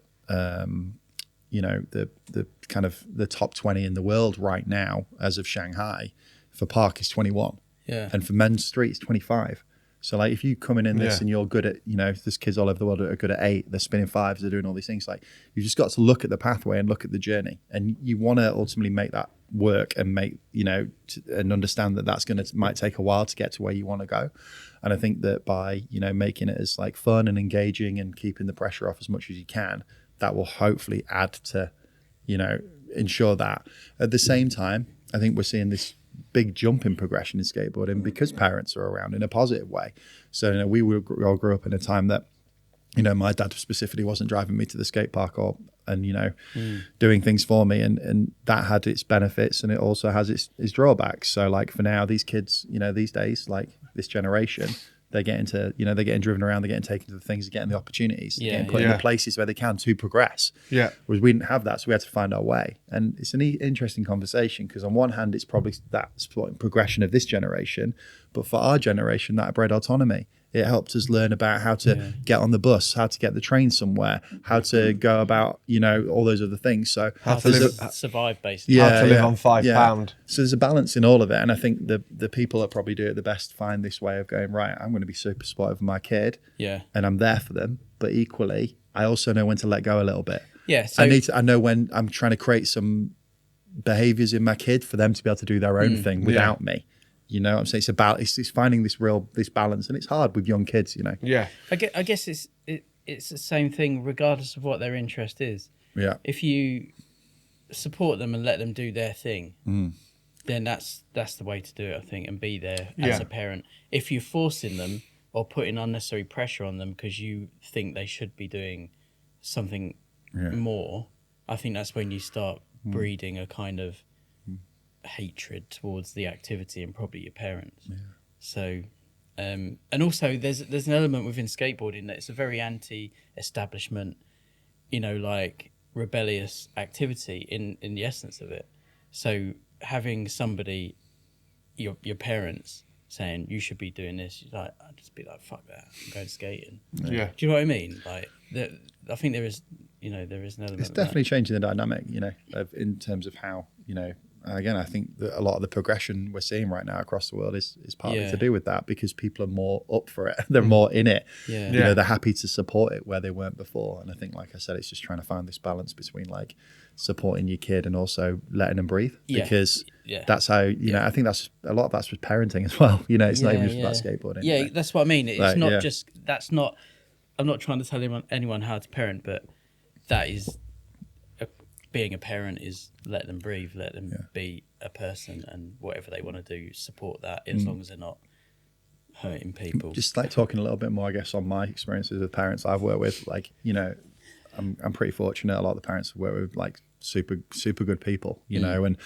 I think that, without their commitment and drive and support of their, of their children, their understanding of how it works, they wouldn't be where they are. Yeah. They just wouldn't be there without those parents. And, I think that, they probably get, a lot of the time, they get a bit of a harsh, a lot of them will get a bit of a, what's the word, just like a bit of a stigma. A bit of a stigma, or a bit of a, like they're kind of looked upon a bit harshly, but actually, there's plenty of really, good people out there doing good things for their children, Yeah. Well, like little Corey from Birmingham, where his mum and his dad will drive him down to like London for an event. They're so rad when you talk to them. Yeah, his dad looks like his brother. He's so young. He's like, I just love it, and I just love watching. It's not him a new skate. thing either, right? Is it? Even in skating. No, it's been around we've had it. So like, look at people like Dacuna's Dacuna, dad. like where Alex, Yeah, like I mean, Dacuna's for dad a was long around time, for a long Dacuna's time. dad was about. Even like people like Beckett's dad, like, so Beckett's dad would actively drive him to, he wouldn't be able to skate but without his dad driving. So his dad would drive him. His dad would stand there, he's pretty chill, stands there, take him up. But like, if you don't have that, you've got to create the opportunity, because kids would struggle now if they wanted to go to like a hub meet or an event that's in Folkestone or London, and they live these ways, if they didn't have the parent to drive them. If I was that age, I wouldn't be getting on a train down to London. So it's got its benefits as well. And the world's changed a lot as well since we were younger. So I think even the idea of like, when we were younger, like you get the bus, or you could be a bit younger and get the bus or the train a bit, and it wasn't really thought about as much. But now it's different. We live in a different world, don't we? Yeah. Yeah, I mean, I guess just on the parenting thing, because we get a lot of contact from parents who, oh God, how do I word this without sounding like a complete? We get a lot of parents who want to put their kids in skate school. Yeah. And they come in, they do a lesson, and then they book in another one, or they'll email me for a 1-to-1 or something like that. But their kids haven't skated since that last lesson. Yeah, and they ask why they're not progressing. And they're don't. like, I think he or she should be better by now. But they're not doing it off their own free will. They just come to the lessons. And I there's a part of me that's like, yeah, it's great that kids are given a chance to be taught how to skate.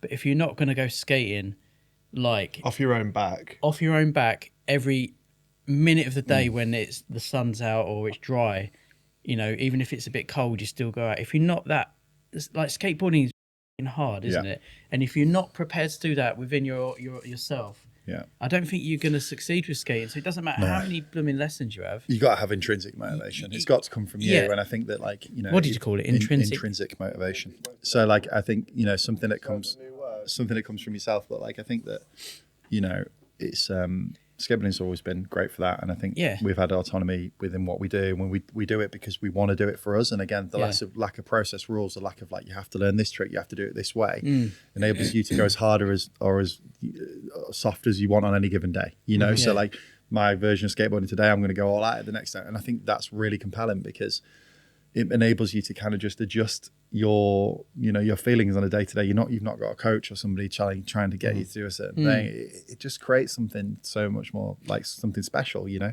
Yeah, but I mean, I do see a lot of it now. There's you know, like fair weather skaters. They'll only skate when the weather's good.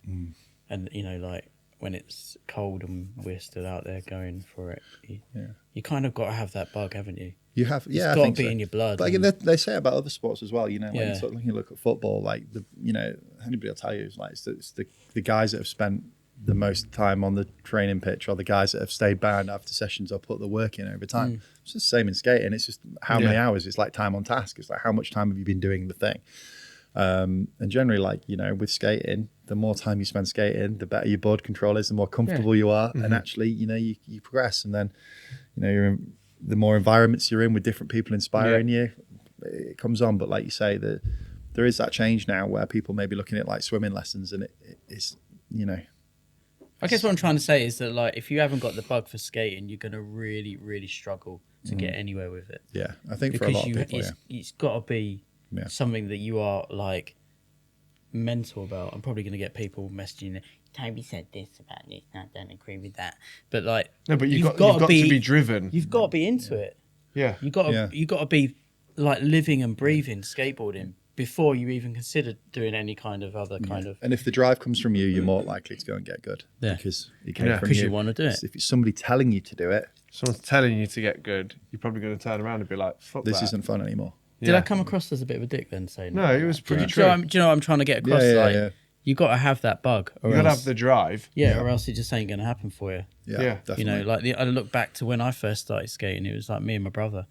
He quit skating. No other skaters in our town. Yeah. And I'd be, as soon as I finished school, home.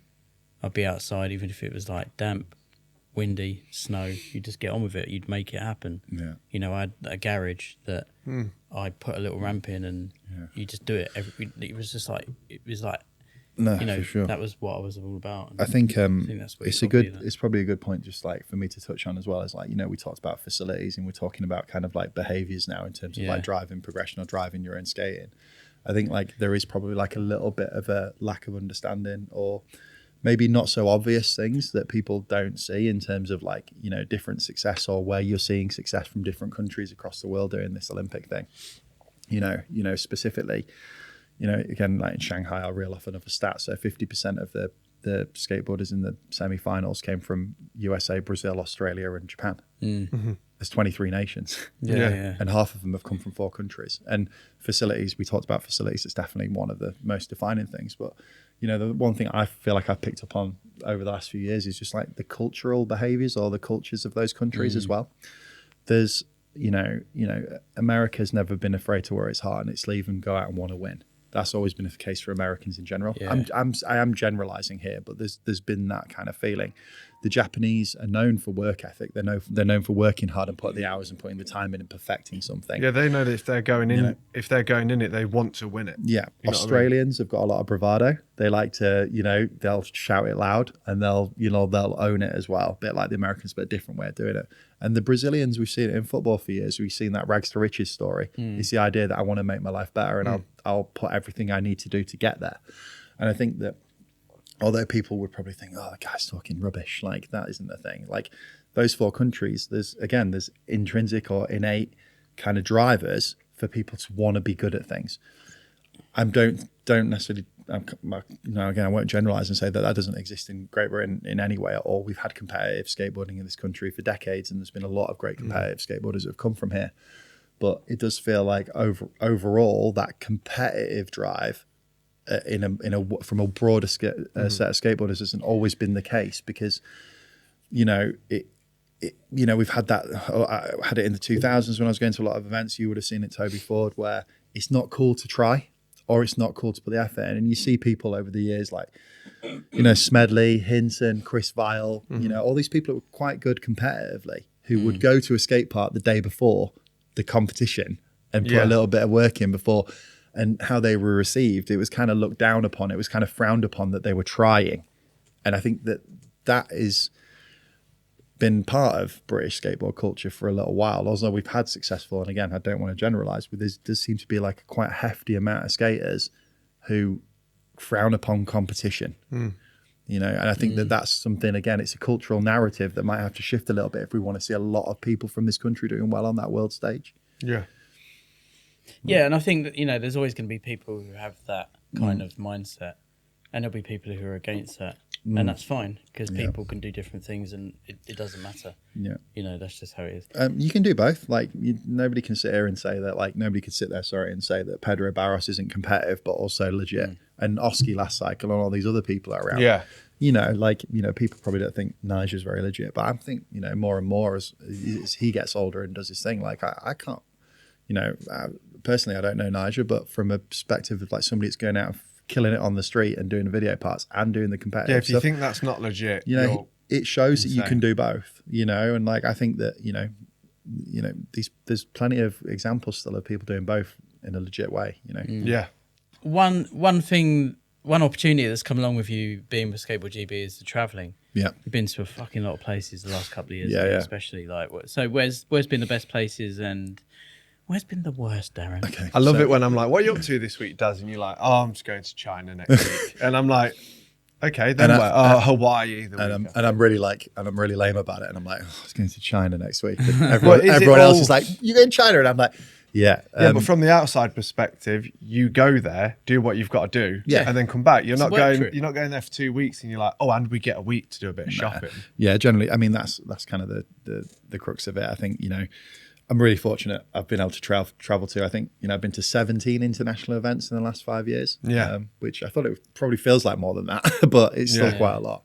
And I've been all over the world. So I've been to China, Brazil, South America, to Argentina, Japan. I mean, like, you know, I'm like, it's incredible. Like the opportunities I've had to see the world, which is an airport, a hotel, and a skate park, and the 2 blocks around the where hotel. You are. And that's the reality of these things. You know, you go in there to do a job, especially in a position like I'm, where I'm like pretty much taking a team leader role.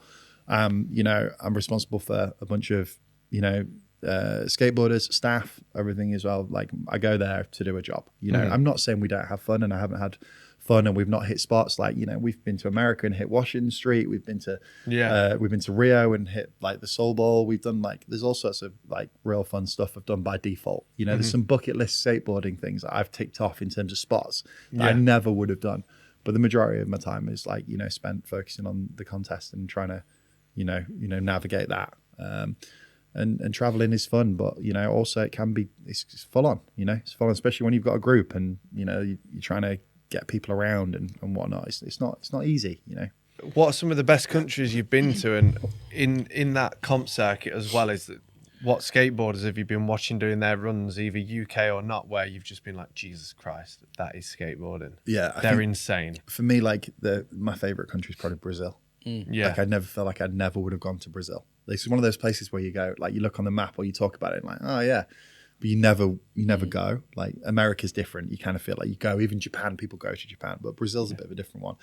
Brazil have just got, you know, like, they have so many of the boxes ticked in terms of what they're doing. They have the parks, they have the weather, you know, they have they have a great like this diverse group of different sort of individual culture, all these things going on. And just like, I think back to last cycle when we went to Brazil, just going to Sao Paulo and Rio, and just like how those events were. They do a good job of putting on an event. It feels like skateboarding. It's just as much of a festival, of a celebration of skateboarding when you go over there. And it's kind of raw and fun. And I think that if anybody gets the chance to go to Brazil, then you should check it out. It's a cool place to go. Maybe we should talk about like what's on the horizon now as we're going into that kind of second cycle. Yeah, like what you've been working towards with Paris. Yeah. Like What's the roadmap? Yeah, what's the roadmap? What's happening for the next few months? What's the future? Yeah, so we started qualification in, I think it was June of 2022 in Rome with a street contest. And we're now heading into Paris. So that's been a couple of years of qualification. We've been all over in that. World Skate split the qualification out into two parts. So the first part, we ran up to just January 2024, and then part 2 has been from January 2024 up until now. And the idea with phase 1 is that you had to be in the top 44 in the skateboarders in the world to go through to phase 2. We did pretty good on that front. So 7 out of 10 of our national team made it into phase 2, which we're super proud of. Feels like a real good achievement. And I think that, you know, within that as well, we have some younger skaters who are building those experiences, which is going to be really cool for the future. So we're currently just gone through phase 2 qualification, and that was 2 events, one in Shanghai and one in Hungary. And we've been joined in those events by some other sports. So the IOC actually took over the qualification for this point. And we have had been, you know, like I say, we've been joined by BMX freestyle, breakdancing, and sport climbing. So we're all going to like a multi-sport environment, and everybody competes in that area. And it's still pretty similar to the normal qualification, although you just kind of like, you can imagine going to a festival and you can see all these different kind of ramps and different setups, and you walk through, and it's pretty cool to be around all the other sports as well. However, like I said, we're kind of pretty much just focused on skating. So, you know, you aren't really spending time, you're not spending any time watching any of the other sports. But yeah, so phase 2 is brand new. We didn't have that last cycle for the Tokyo cycle, and I think it's something the IOC will keep continuing to do. I think they're pretty much interested in trying to, you know, get eyes on skateboarding and the new sports, and, you know, invest in those things. So that's what they've been doing there, which has been cool. It's also brought a different element into the qualification. It feels probably more like the Olympics than anything else that's happened before. So for some of the younger skaters, or for anyone who's part of that journey, they kind of get in what's closer to an Olympic experience without going to the Olympics itself. So it's still pretty cool, you know, in that sense, that they get to go do that even if they don't qualify for the games. And what happens after the games? Well, first of all, obviously we have to get through phase 2, and then we'll know, you know, so we know who's qualified through to Paris. Then after the games, we'll take a bit of a break, but not much. So it looks currently at the moment that World Skate will be running a kind of a world championship in September in Rome. And then following on from that, they're probably likely to start events in the following year again. We don't know yet if they're going to be Olympic qualifying events, but other events will be happening. And I think that's what you'll just see, just like this kind of cycle of events kind of just happening now. And those people who do that thing on that kind of being more regularly on that circuit. And, you know, obviously different federations, different nations that are doing this thing will be looking at their kind of, you know, looking at the skaters and the ages of them and different kind of experiences and saying, right, hey, we want to send this person to that to get an experience for the future. Blah, blah, blah. It's all, you know, it's kind of, the event part of it's really important, you know, without like an event like series, either that's in the UK and what Skateboard GB are doing or globally, like you need more events, and you need probably like a wider platform of more different types of them. Probably like in the future you might see some age group stuff happening more internationally, maybe not. We'll see how that pans out, but there's got to be more opportunities for people to learn about how to do this thing, you know. And I think we'll see more of that. Yeah. When the games is happening, obviously, you know, with the previous ones, that's your experience with it. What's happening day to day with you there with the guys and the girls? Like, what are they doing? Are you like cracking the whip, like go to bed? Like, is anyone being a nightmare? Like, what are the events themselves? Yeah, you know, like, I think it's pretty chill. People pretty clued on. I think people are pretty good. You know, not off, like very rarely having to tell anybody off. Like, you know, people are pretty good. At the last games, what was Schaar and Bombette up to? Before, you know, like Bombette was the first female skateboarder ever to compete. But like, what was going on in the days before that? Like, you know, how long had you been there? How long, you know, was she getting time to practice and, you know, like, so what she having for breakfast? You know, like that kind of stuff. Like, you know, so Tokyo Games was an interesting one because of COVID. So Yeah. it's completely different kind of experience than probably what our normal games look like. We flew into Tokyo a couple of days before practice started. Yeah. We spent 2 days in a Team GB kind of holding hotel. It's called a preparation camp, but it's just a hotel. You stay in there a couple of days, get used to the Team GB environment. You spend time with the sports. So Bombette and Sky were hanging out with Tom Daly from Diving. You probably heard that name, blah, blah. And you like kind of getting accustomed to what's going on. We had a couple of days in there. Then we moved into the Olympic Village, and then you spend most of your time there. At Tokyo, we weren't allowed to leave the village. We were just in the village. We weren't allowed because of COVID. We had to stay in there. So we were just in this village environment, and the times we could leave, we could only leave to go to specific places which were when we're allowed. So that'd either be the event venue, or maybe another Team GB location, something that was allowed. So, it'd be similar for Paris actually. We'll go in there a couple of days before. Even without COVID, they've kind of changed the rulings now a little bit. So you've seen that from a lot of sports where I think a lot of time people used to go into an Olympic environment, be there for like a month, whereas I think they're trying to cut that down now. So I know for Paris, we'll have a couple of days in a hotel again. Then we'll go in, we'll have 3 or 4 days of practice. Then we'll have the event, and then we'll stay through to the closing ceremony for a few more days. So in total, you're there for like 2 weeks. What are the rooms like when you're staying in? They're just like apartment blocks, pretty simple. Get good room service. No room service. They do the job. Toby's out. I think everybody's seen that last time with like the cardboard beds. Sorry. Oh yeah, the cardboard beds. Cardboard I beds. remember you sending me. That. No room service. Fucking hell. No, it's not that. Is the village like crazy?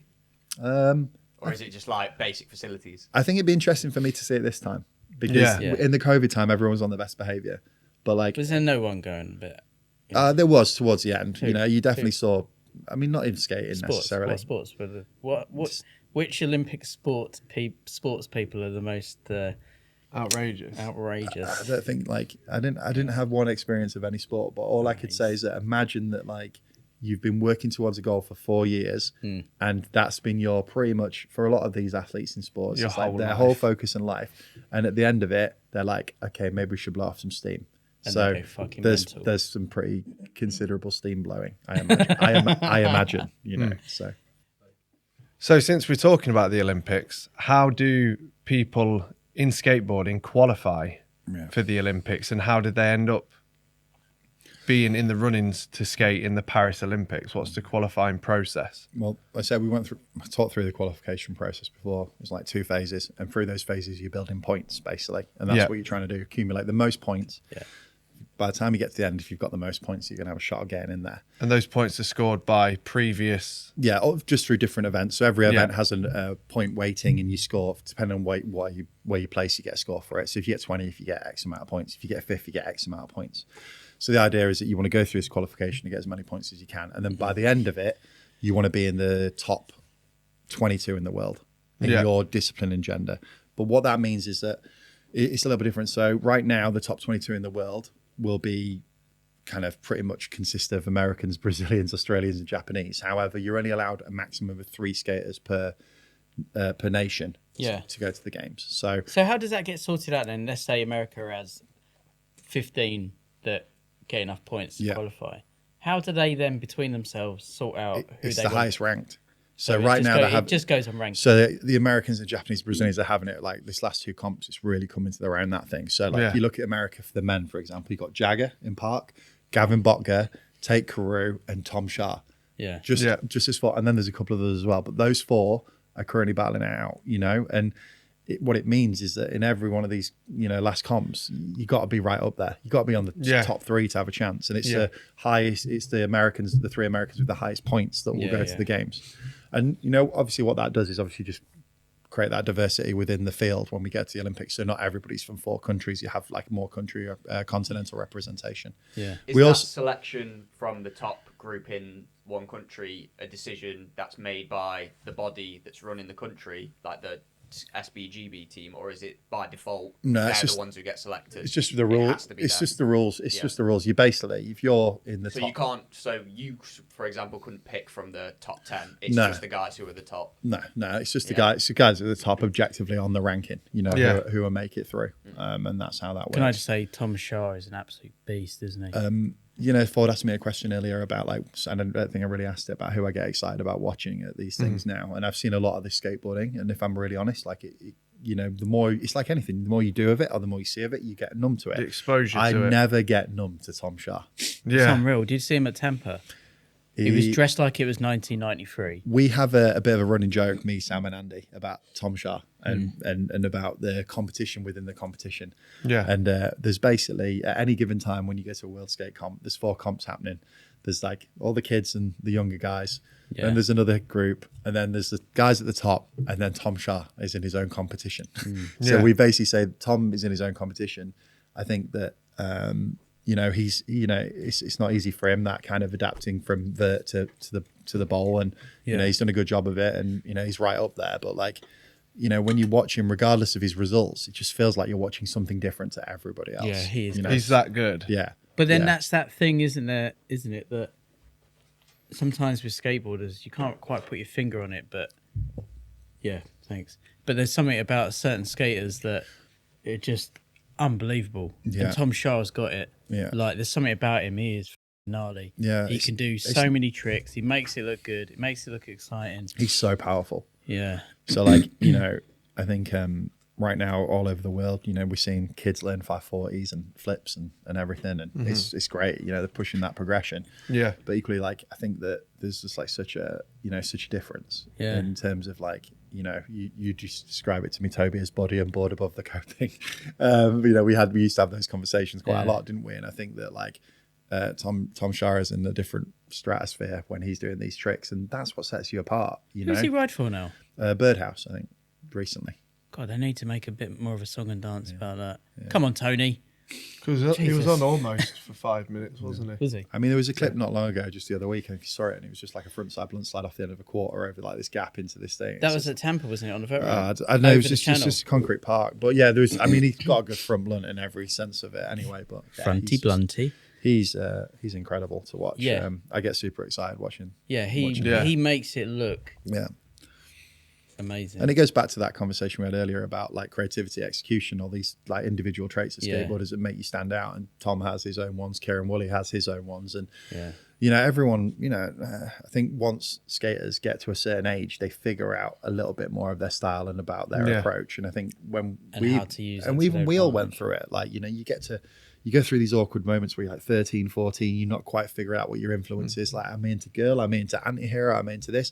And, you know, and then, you know, you kind of fall around some sense of like group or people, and you'll draw some inspiration, and that will then kind of send you on your trajectory. Yeah. And that might chop and change a little bit, but I think generally we then all stay on pretty much a certain path, don't we? Yeah, I think a lot of the time, it just for younger kids, they just got to find their place, you know, Yeah. where they want to go with it. Yeah, and that comes in their own time, doesn't it?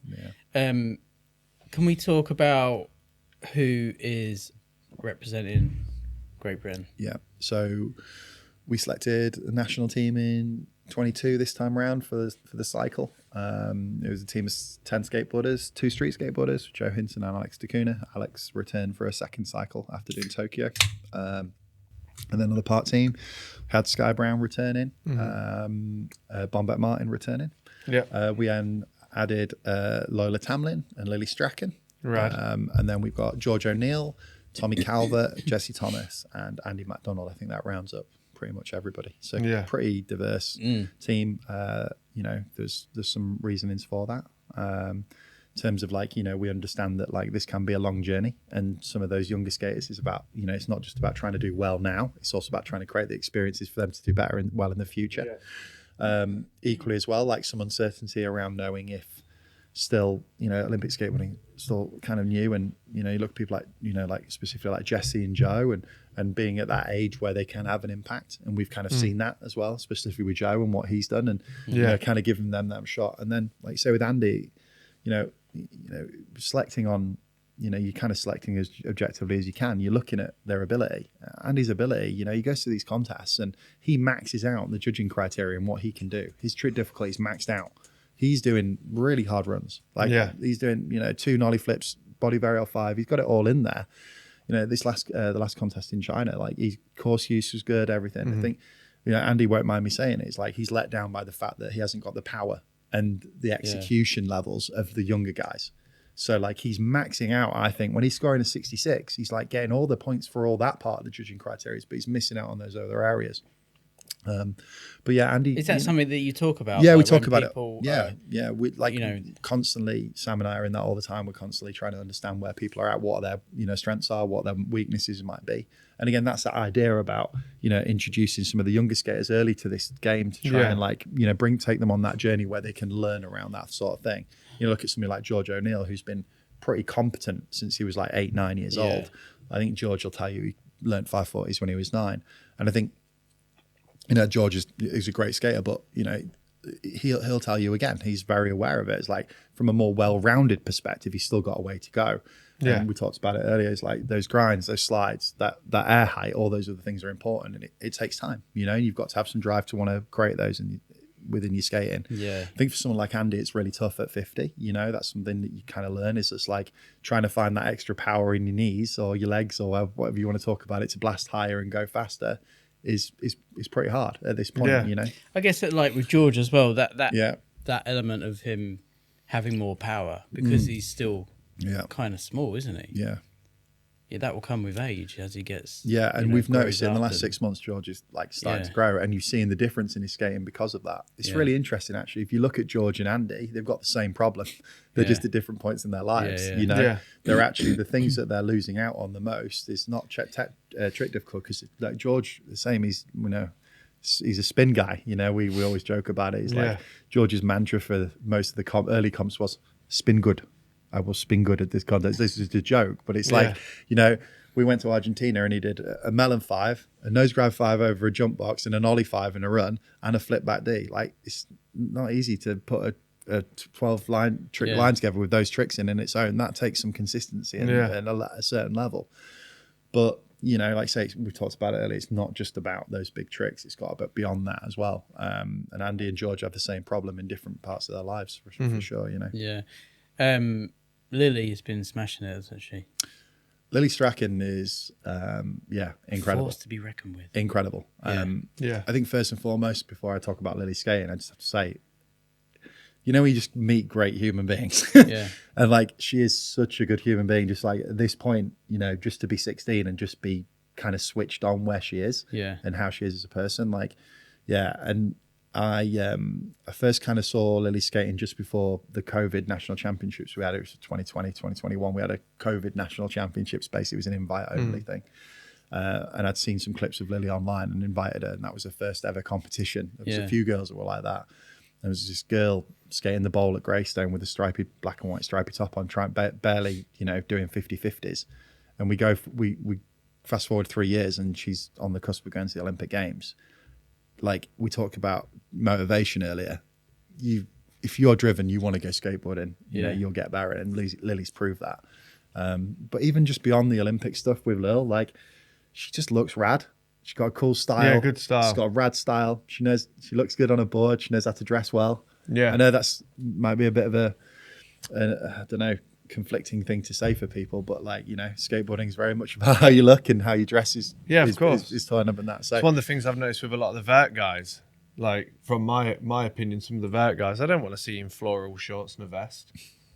You'd be so much better if you was in Dickies with like a loose t-shirt on. Each their own, I guess. But I think with Lil, like you say, the progression's been incredible. She's a pleasure to hang out with, just generally. I couldn't be more excited for Lily, just not in terms of Olympic stuff, but just for her career and her future in skateboarding. She's doing all the right things. She's doing all the right things, and she's going to have a place in this. And and she's on New Balance and stuff now. She's on New Balance. She's got legit Toy Machine.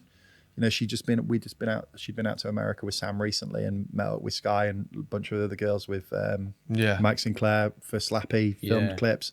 She's just in those spaces. Placed 4th at Tampa, like all the things she's doing all the right stuff together. And she's rad. She's taking advantage of the opportunity she's got, and she's doing it well. Yeah, and it's just cool because I think that one of the things I think Sam and I probably comes across is like we want to do is like, of course we want to have success at these events. We want Great Britain to do well, but also not at the expense of not trying to support skateboarders to have a career, or we're not trying to create a bunch of robots. We've talked about that at length today, about creativity and about individuality. If you create a load of robots, that's not going to come out in spades. And I think that, some of our approach, specifically more with some of the younger guys, is just trying to encourage them to, you know, be individuals and embrace all of skateboarding, not just Olympic skateboarding, you know. You mentioned Sam quite a lot. Shall we just talk briefly? Well, not don't have to be briefly. Yeah. It's Sam Beckett we're referring to. Sam what's, Beckett, what's Sam's role within Skateboard GB? And so Sam has the next unfortunate title of performance coach, which we could talk about in a minute. But like, I think you know, Sam went through the Tokyo cycle with us. He was part of the team. He got a pretty significant knee injury, so he wasn't able to do as much as what, you know, we would have hoped for. And you know, things that have been different. Sam might have been, you know, closer to the games last cycle than he would have been. So but we went through that. Had a knee injury. He had quite a significant injury. We tried to support him with that. He was the first ever British skateboarder to go to the intensive rehabilitation unit at Bisham Abbey, which is like a place for people who get pretty significant injuries in sport in the UK, and you get sent there, you get some support. So he went through all those processes and got that support, came out the other side. And obviously we're going into this next cycle after Tokyo and looking at a bigger team, and I couldn't do it on my own. Like, you know, it's just way more than a one-man band job. And, you know, we went out for a performance development coach. And the idea of that role at the time was to support the development of the younger skaters, to try and bring them on and mentor them through the journey. And a bunch of guys went for the job. Sam came in late, the last interview. Had his interview. I don't think a bit like me when I went for mine, I don't think he expected to get it, and then he got it. And I don't think he expected it. And then, you know, Sam and I have just been on this journey for a couple of years now, and like, it's an absolute pleasure working with him. Like, you know, he's amazing. He brings gravitas to the team. He brings experience to the team. You know, and it's easy to reel off his achievements, X Games gold medalist, blah, blah, blah. And all those are super valid, but it's not really that stuff that I was looking for when we took Sam on. I just knew he was a good person. He's a good person and he's willing to learn. And I think that's a good trait for anything in life. But I think with Olympic skateboarding right now, where, you know, we're only 2 cycles deep and there's so much to figure out, and every skateboarder is different and every journey is different. Anybody's sitting there right now and saying, I figured it out, I know how to do it all. You probably haven't, you know, and I think, you know, Sam's of an ilk where he's willing to learn and grow, and, you know, things take time, like, and it takes time to build confidence. But I say I couldn't have asked for a better kind of partner in crime to go on this journey with this cycle, and just what he brings to those kids, you know, and to everyone on the team. Like, you know, there's funny stories like him and Andy. So apparently there's a photo Andy's got at Woodward, and Andy's like in his 30s and Sam's 15 as a camper. And like the roles turn, and now Sam is Andy's coach, you know? So it's just like, you know, he brings value across the team. His support of me has been incredible. And like, you know, it's just really cool to have Sam Beckett as part of your team. Sam's sick. Also going on that, like, obviously Sam is an absolute ruler. But the other one on the team, Sky Brown, obviously her name is quite well known outside of skateboarding. It's a household name. It's a household name. How is it with Sky and how everything works? Because, I mean, she's got endorsements left, right and centre. She's superstar level already, she's like a superstar. But how does that, or does that have any effect on how things operate with Skateboard GB? Not really. I think that with Sky, I say we, but I've just tried my best to encourage her to run her own program as best as she can. Like, her and her father, Stu, they know what they're doing. And they've proved that in spades in the last few years in terms of the approach and what she's achieved and what she's gone about. In terms of the endorsements and deals and things day to day, that's nothing really to do with me or Skateboard GB. What I can say about Sky is just like, I don't know if there's ever been, you know, I've heard the odd misconception around, you know, what she does, or, you know, at this age, or she should be doing this, she should be doing that, or have you heard this about Sky Brown? I'll tell you something, Sky Brown's having the time of her life. She has a great life from what I can tell, and I've spent time with them, extended periods of time with them in America, where I've stayed at the house and have been part of the crew. I've been really lucky to be, like, you know, built a really good relationship with Stu, and we've been super tight. Like, Sky does her thing, and I think, you know, it's easy for us all to look in and go, oh, maybe she's like too busy here, or there's too much going on there. Look at Sky's social media. She barely posts anything. She's on a story a little bit, but she's not like overdoing it. Like, not at all. She's a kid living a life, and, you know, she's probably one of the most driven individuals I've ever met. Like, again, we talk about intrinsic motivation. Like, all this drive, it comes from Sky. Like, there's moments where Stu and I used to joke about it, where she'd switch from like little girl Sky at competitions, and she's about to drop in, and it's like Eye of the Tiger, and it's like we just call her Skybot because it's like a whole different thing. Skybot, but that's her. 3000. But that's her. Like that's all her. And again, it goes back to this idea that if you're going to do these competitions and you do well with them, you've got to have that focus. You've got to have that vision. Sky set out a vision at the beginning of that Tokyo Games to inspire people and to do well. Yeah. And she did that. Done She both. smashed it. And she'll continue in her life, undoubtedly, to set these goals for herself or for the wider community, like try and create this social impact for the world. Yeah. Like, she'll meet them because she wants to do it, you know? She's got a knee at the minute, isn't she? Like, what's going on with that? And She just had a bit of a knee injury recently, but she's coming back. She's solid. You know, these things happen. It's skateboarding. You know, she was out filming a clip. She's been filming with Ty Evans, filming a new kind of part for Nike. So you know, you're going to pick things up, and that's part of it. But you know, she's going to be coming back strong, and she'll be going at it again. And you know, it's not my goal. It's not Skateboard GB's goal or Stu's goal or anyone else's goal but hers. I know she wants to win a gold medal. Yeah. That's what she wants to do. If she does that or not, you know, we'll find out. Skateboarding on the day can be an interesting game, but like at the same time, it's like you know, she's got the drive and the motivation, and she'll push it as far as she wants to go with it. You know, How was she found and became included with Skateboard GB? Obviously living in America, her dad's from the UK. Yeah. Was it through social media that you were like, No, I think how did she pop up? Yeah, so it's a little bit before my time. Like I said, I was employed actually after the team was selected, so there was a selection that had happened and other things. But I think it's generally like Lucy had been having conversations with Sky's dad. Then you have the games just coming up, and there was an opportunity to skate for Great Britain or Japan. And you know, decided to take the route with Great Britain for numerous reasons. You only have to look at the Japanese squad these days to recognise why you might go that way instead of that way. You know, competitively, we talked about number of skaters that can get to the games and all these other things, and those kind of like those battles. You know, your idea with this thing, with this Olympic journey, in my opinion now, is like you want to make it as easy as you can for yourself. When I say easy, it won't be easy, but you want to kind of keep it. Yeah. You know, you don't want to make it more harder than you want it to be. And a lot of that is trying to be relaxed and be smart, think smarter, not work smarter, not harder. You know, if you know what I'm trying to say. And I think that there was some good decision making in terms of like Sky representing GB and doing 100%. That. At that time. Yeah. I think the other thing Sky brings to the team, you know, I often hear about, you know, I think post Tokyo when Sky won bronze, I think everyone was like, they're going to get so much funding now. Like a Skateboard GB is going to get flooded with someone's going to back up to the gates and just like put a dump truck of money into, you know, James's garden or whatever. Happen? I don't know. Hopefully, if it did, I haven't heard about it, but no, I don't think it happened. But you know, that's not how these things run. And I think that like, you know, the medal is, you know, significant. But really, like UK Sport and Sport England, they fund Skateboard GB based on their ability to build the system. And that's what it's about right now. In the future, it might be more about medals, but right now it's about building that system to enable British skateboarders to go on this journey and compete internationally and be successful. But yeah, like I think that, you know, with Sky, she's just going to keep doing her thing. And it's great to have somebody at that level kind of, you know, basically in the spotlight for GB while we are building those systems, if you know what I'm saying. So somebody to kind of represent us on a high level. So we can kind of have the cogs and the wheels turning in the background to get to catch up with the rest of it, if you know what I'm trying to say. Yeah. Right.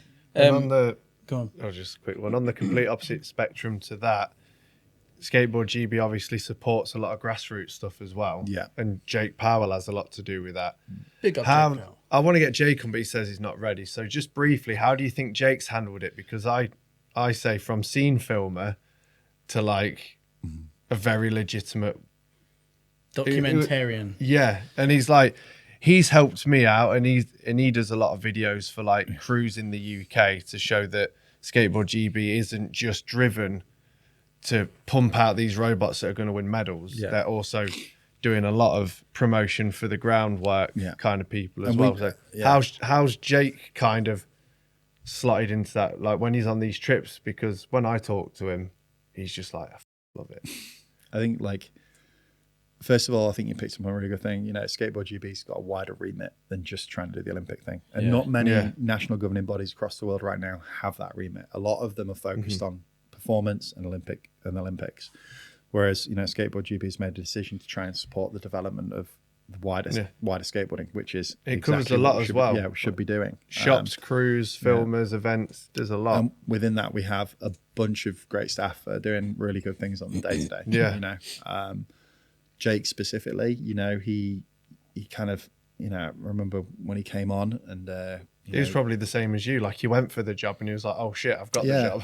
I mean, me and Jake had a couple of conversations actually before he got that job, not even before he applied. Like, to see him at like the events and stuff, and trying to give him some advice about how to go about things. But he's really helped transform, you know, probably the perception, a bit like the Rollersnakes stuff, and we talked about earlier. The perception of Skateboard GB through the types of content he creates, you know, the standards he holds himself up to in terms of how he puts things out there.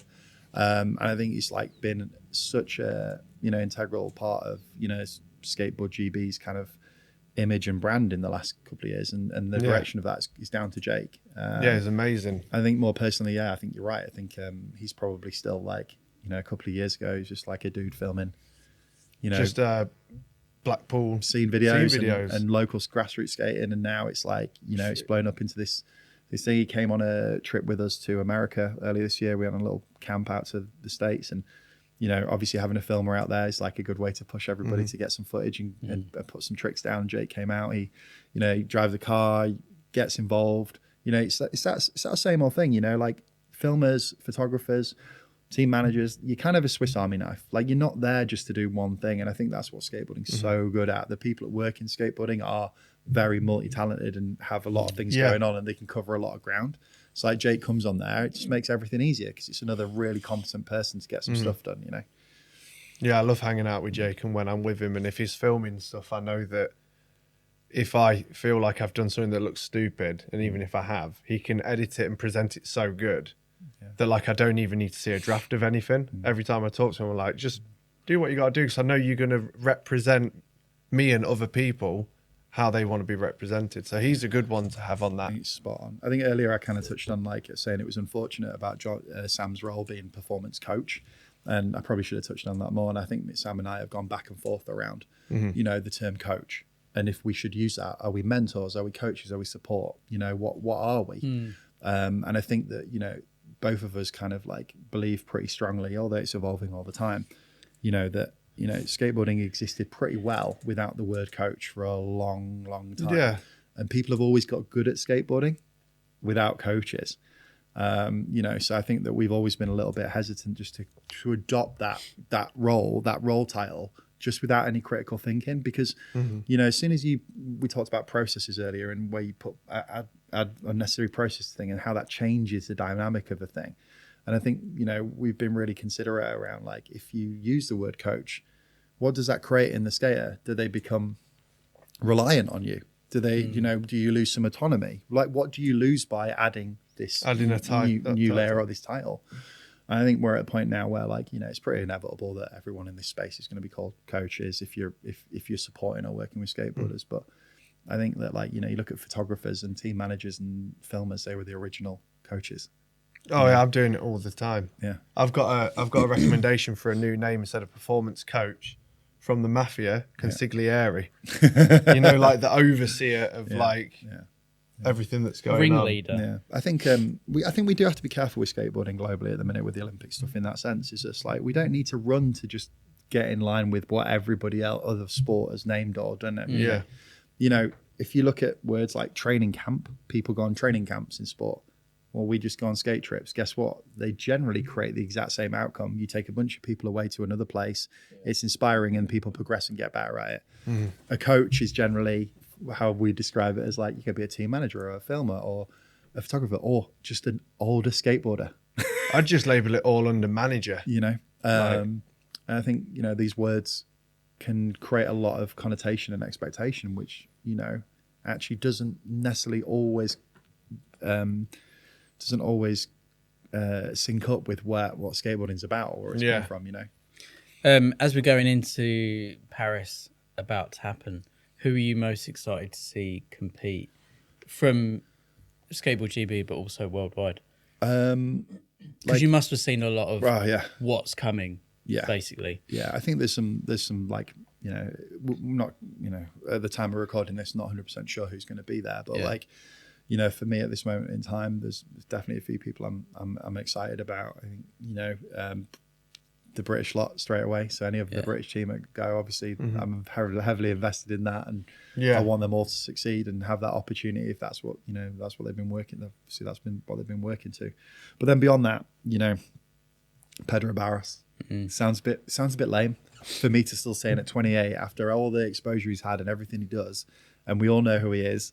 That I'm still saying Pedro Barros, and it's because he is skateboarding. Because when he drops in, you can see his heart is beating. You see the power and every speed. moment. And, when you're at these events and you see Pedro's around, he's great with everyone. He's nice to everyone. He's a true skateboarding professional. He knows how to do it. And when he drops in or he's there, or it's the same with people like Rune and, those other people that really come from a skateboarding background, you trust that skateboarding is in the right hands to do and to put on the right show for the public. And there's plenty of other people like that as well. I think even people like Danny Leon from Spain, he's been around for years, and Danny does a good show of that. Everyone brings their own thing.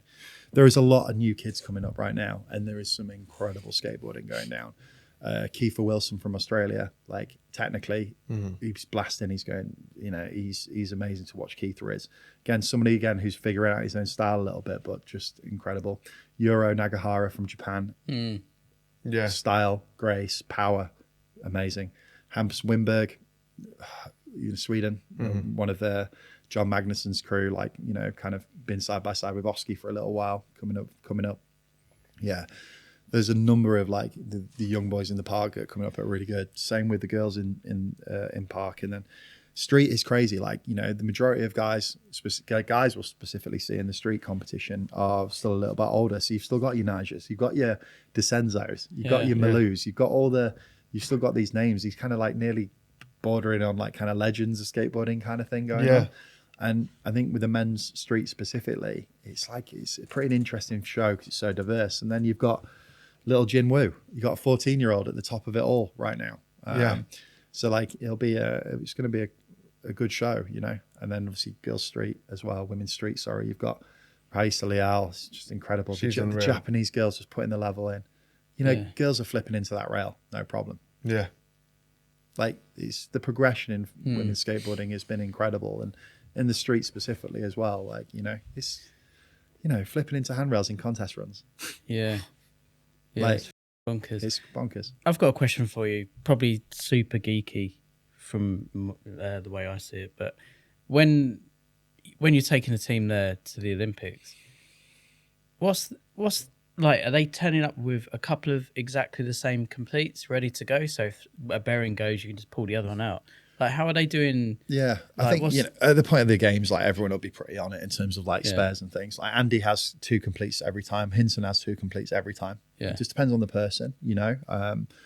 We have all the spares and stuff we need generally. Everyone's encouraged to take spare boards and trucks, and then I'll make sure we've got all the hardware spares and covered. And generally, we've been absolutely fine with that. A lot of the kids are a bit lighter; they're not snapping boards as easily as some of the older dudes and whatnot. But there can be problems.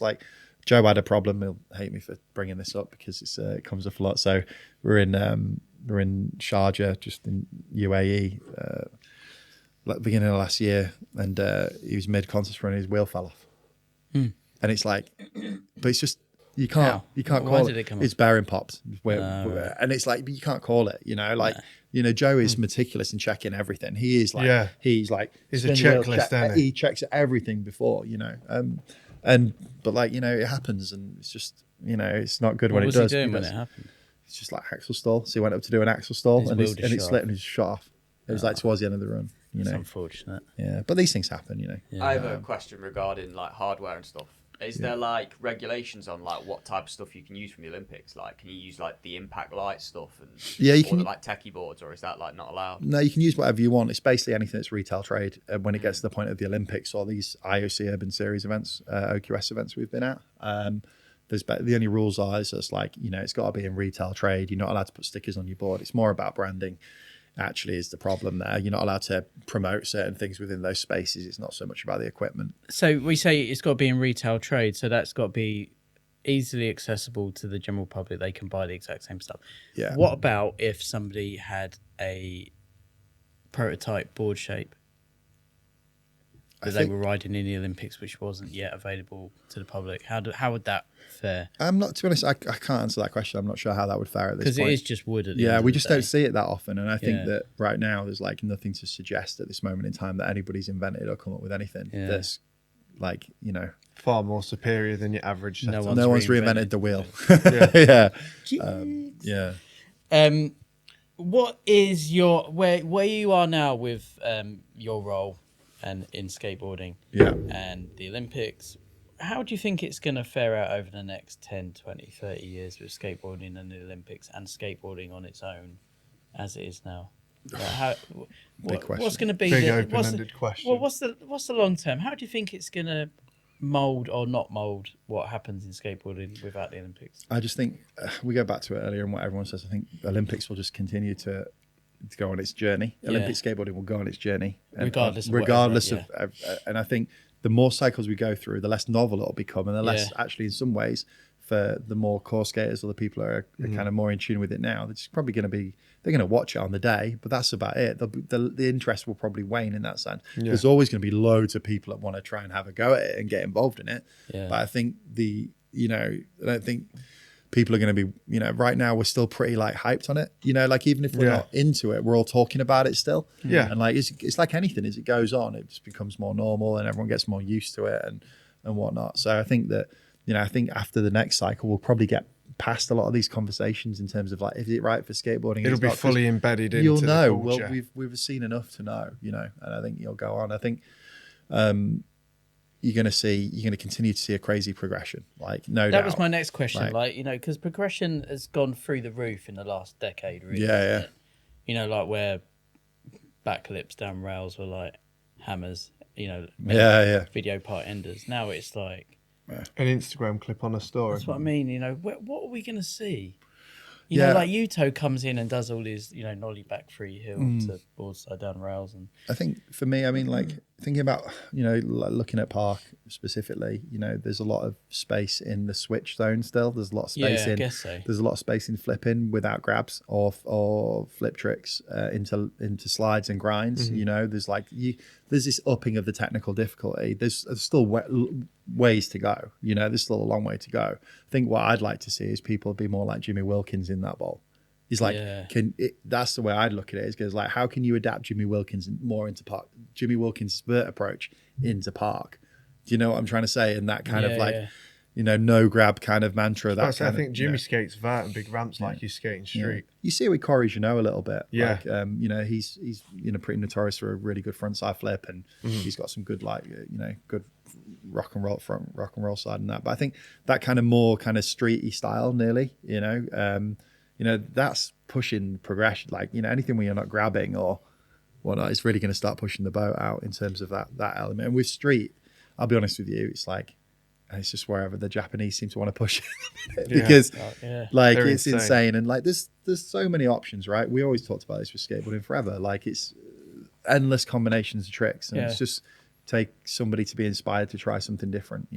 You see that clip that Alec put up where someone does like a gap to blunt slide down the rail, like shove out and then straight to a 5 on the quarter. Yeah, I saw that and I was like, what's going on with skating? I guess we'll just see exactly what you both just said. Like, it'll be longer, more technical, and mind-bogglingly like technical kind of ins, like combos and stuff like that. There's still plenty of tricks that exist but haven't been done. Has anyone done a Switch 9 yet? Switch 900. Has anyone done one? I think somebody did do one, didn't they? Switch 9. Producer Fraser, has anyone done a Switch 900? But like on rails, for example. Yeah.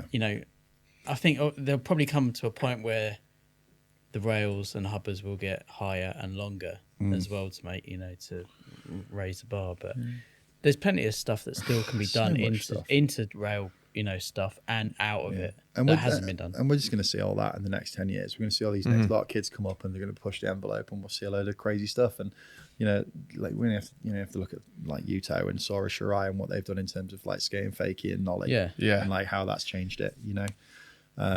So it's all to come. And I think it's not quite on the cards yet, but there is talk about trying to get Vert into the Olympics. I think that'd be amazing. It would be. I think that's the obvious choice, and it'd be great to get to that point. I think with that, and then we're going to see some. Imagine 20 years from now, Vert in the Olympics, what that looks like, especially knowing what with the Japanese kids again, under 12 right now and what they're doing. Or Arisa True the other day putting down a 900, first female 900. Like, the table is being set right now in terms of where that's going and what's possible on Vert, and we know what's possible on Vert is way more than what you can do in a bowl. In terms of the size and the capacity. So, it's going to be exciting. I think hopefully Vert will make it in, and it'll be. I'd like to see that because Vert is like, whether you're a skateboarder or not, it's impressive. Yeah, really it's impressive. the average. It's the most obvious average Joe. Skateboard discipline to watch, other than maybe like downhill, where you're just trying to race just do a race. Like if you're talking about average viewer, like somebody doesn't know. Most of those kind of compelling disciplines is like, how quick can you get from there to there? How far can you throw the thing? How many spins? Distance and numbers, and like the possibility. Downhill slalom, those things could go in one day. I'm not saying they will, but you never know. I think it might get to the point where earlier I said that every kid's doing a 5. It's going to get to the point in 10 years where someone turns up at a park to film like an event, and they're like, "Can you just quickly film this 9?" It probably will be. That's how easy it's going to get for some of those kids. It just depends on the size of the ramps and everything. There's only so much you can do. And we went back to the Tom Schaar conversation, where his problems are, or even Andy to a point is like, you can't just dial back to bowls necessarily because the transition sizes don't allow for it. Well, I mean, I saw Tony Hawk do a 540 on the 5-foot Radlands mini ramp. So let's see if someone can do a 900 on a 6 foot. I'll give him an extra foot. Goff Sean will probably have it. I guess I feel weird about 900s and 7s because I just don't know how well you could do one in a park contest to make it. If we're talking about the judging criteria and making things look good, how easy is it to make a 7 look good? And I think there's been a couple of times somebody's tried a 7 in these park contests. I've not seen one landed yet. Be interesting how they score it. Yeah. They did do it because a lot of people bottom out when they do them. I guess I just don't want to see it, and throwing no shade to snowboarding, but I don't want to see it get to the point where we're not just relying on true difficulty. We're not just going down a half pipe. It's about spin, and it's just about spinning and flipping. We've got it's got to be a bit of everything. And I think for me personally, snowboarding's lost a little bit of that draw. Because it really is so hyper focused on technical difficulty. The amount of rotations in that space, at least. Cool. Okay, should we wrap it up there then? Yeah, we can do. Any last words or words of wisdom for future Olympians out there? Yeah, I think my words of wisdom for future Olympians. What are your words of wisdom? What is the words of wisdom? I think take your time. Enjoy it. Enjoy. It sounds really cheesy, and I think a lot of people might even get frustrated with me not being like, just coming from that perspective of like being like, do you enjoy skateboarding? And if you enjoy skateboarding at your core, then you'll be fundamentally driven to do it for you. Yeah. And then guess what? Then the possibilities. And then it happens. And the other advice would be, if anybody really wants to get into this thing, it's pretty obvious, and this doesn't matter if it's like Jagger Eaton now or Grant Taylor or whatever. Most of these skaters started at a young age, and they got in it early, and they were skating a lot.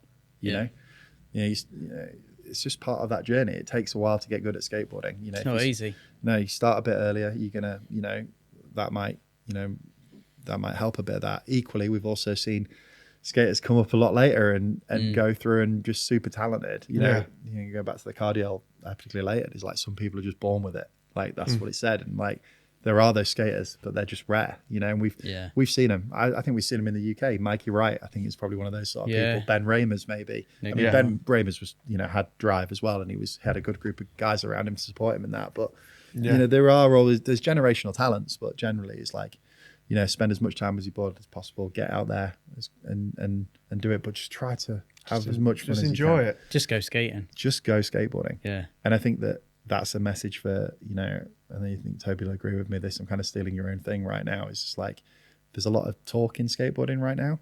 Like, just go skating. Yeah. It'll be all right. Yeah. Just go skating. You know? Well, that was a great word of wisdom. If you want to look into that camera and sign us off any way you want, do feel free. The floor is yours. What do I have to do this for? Usually. What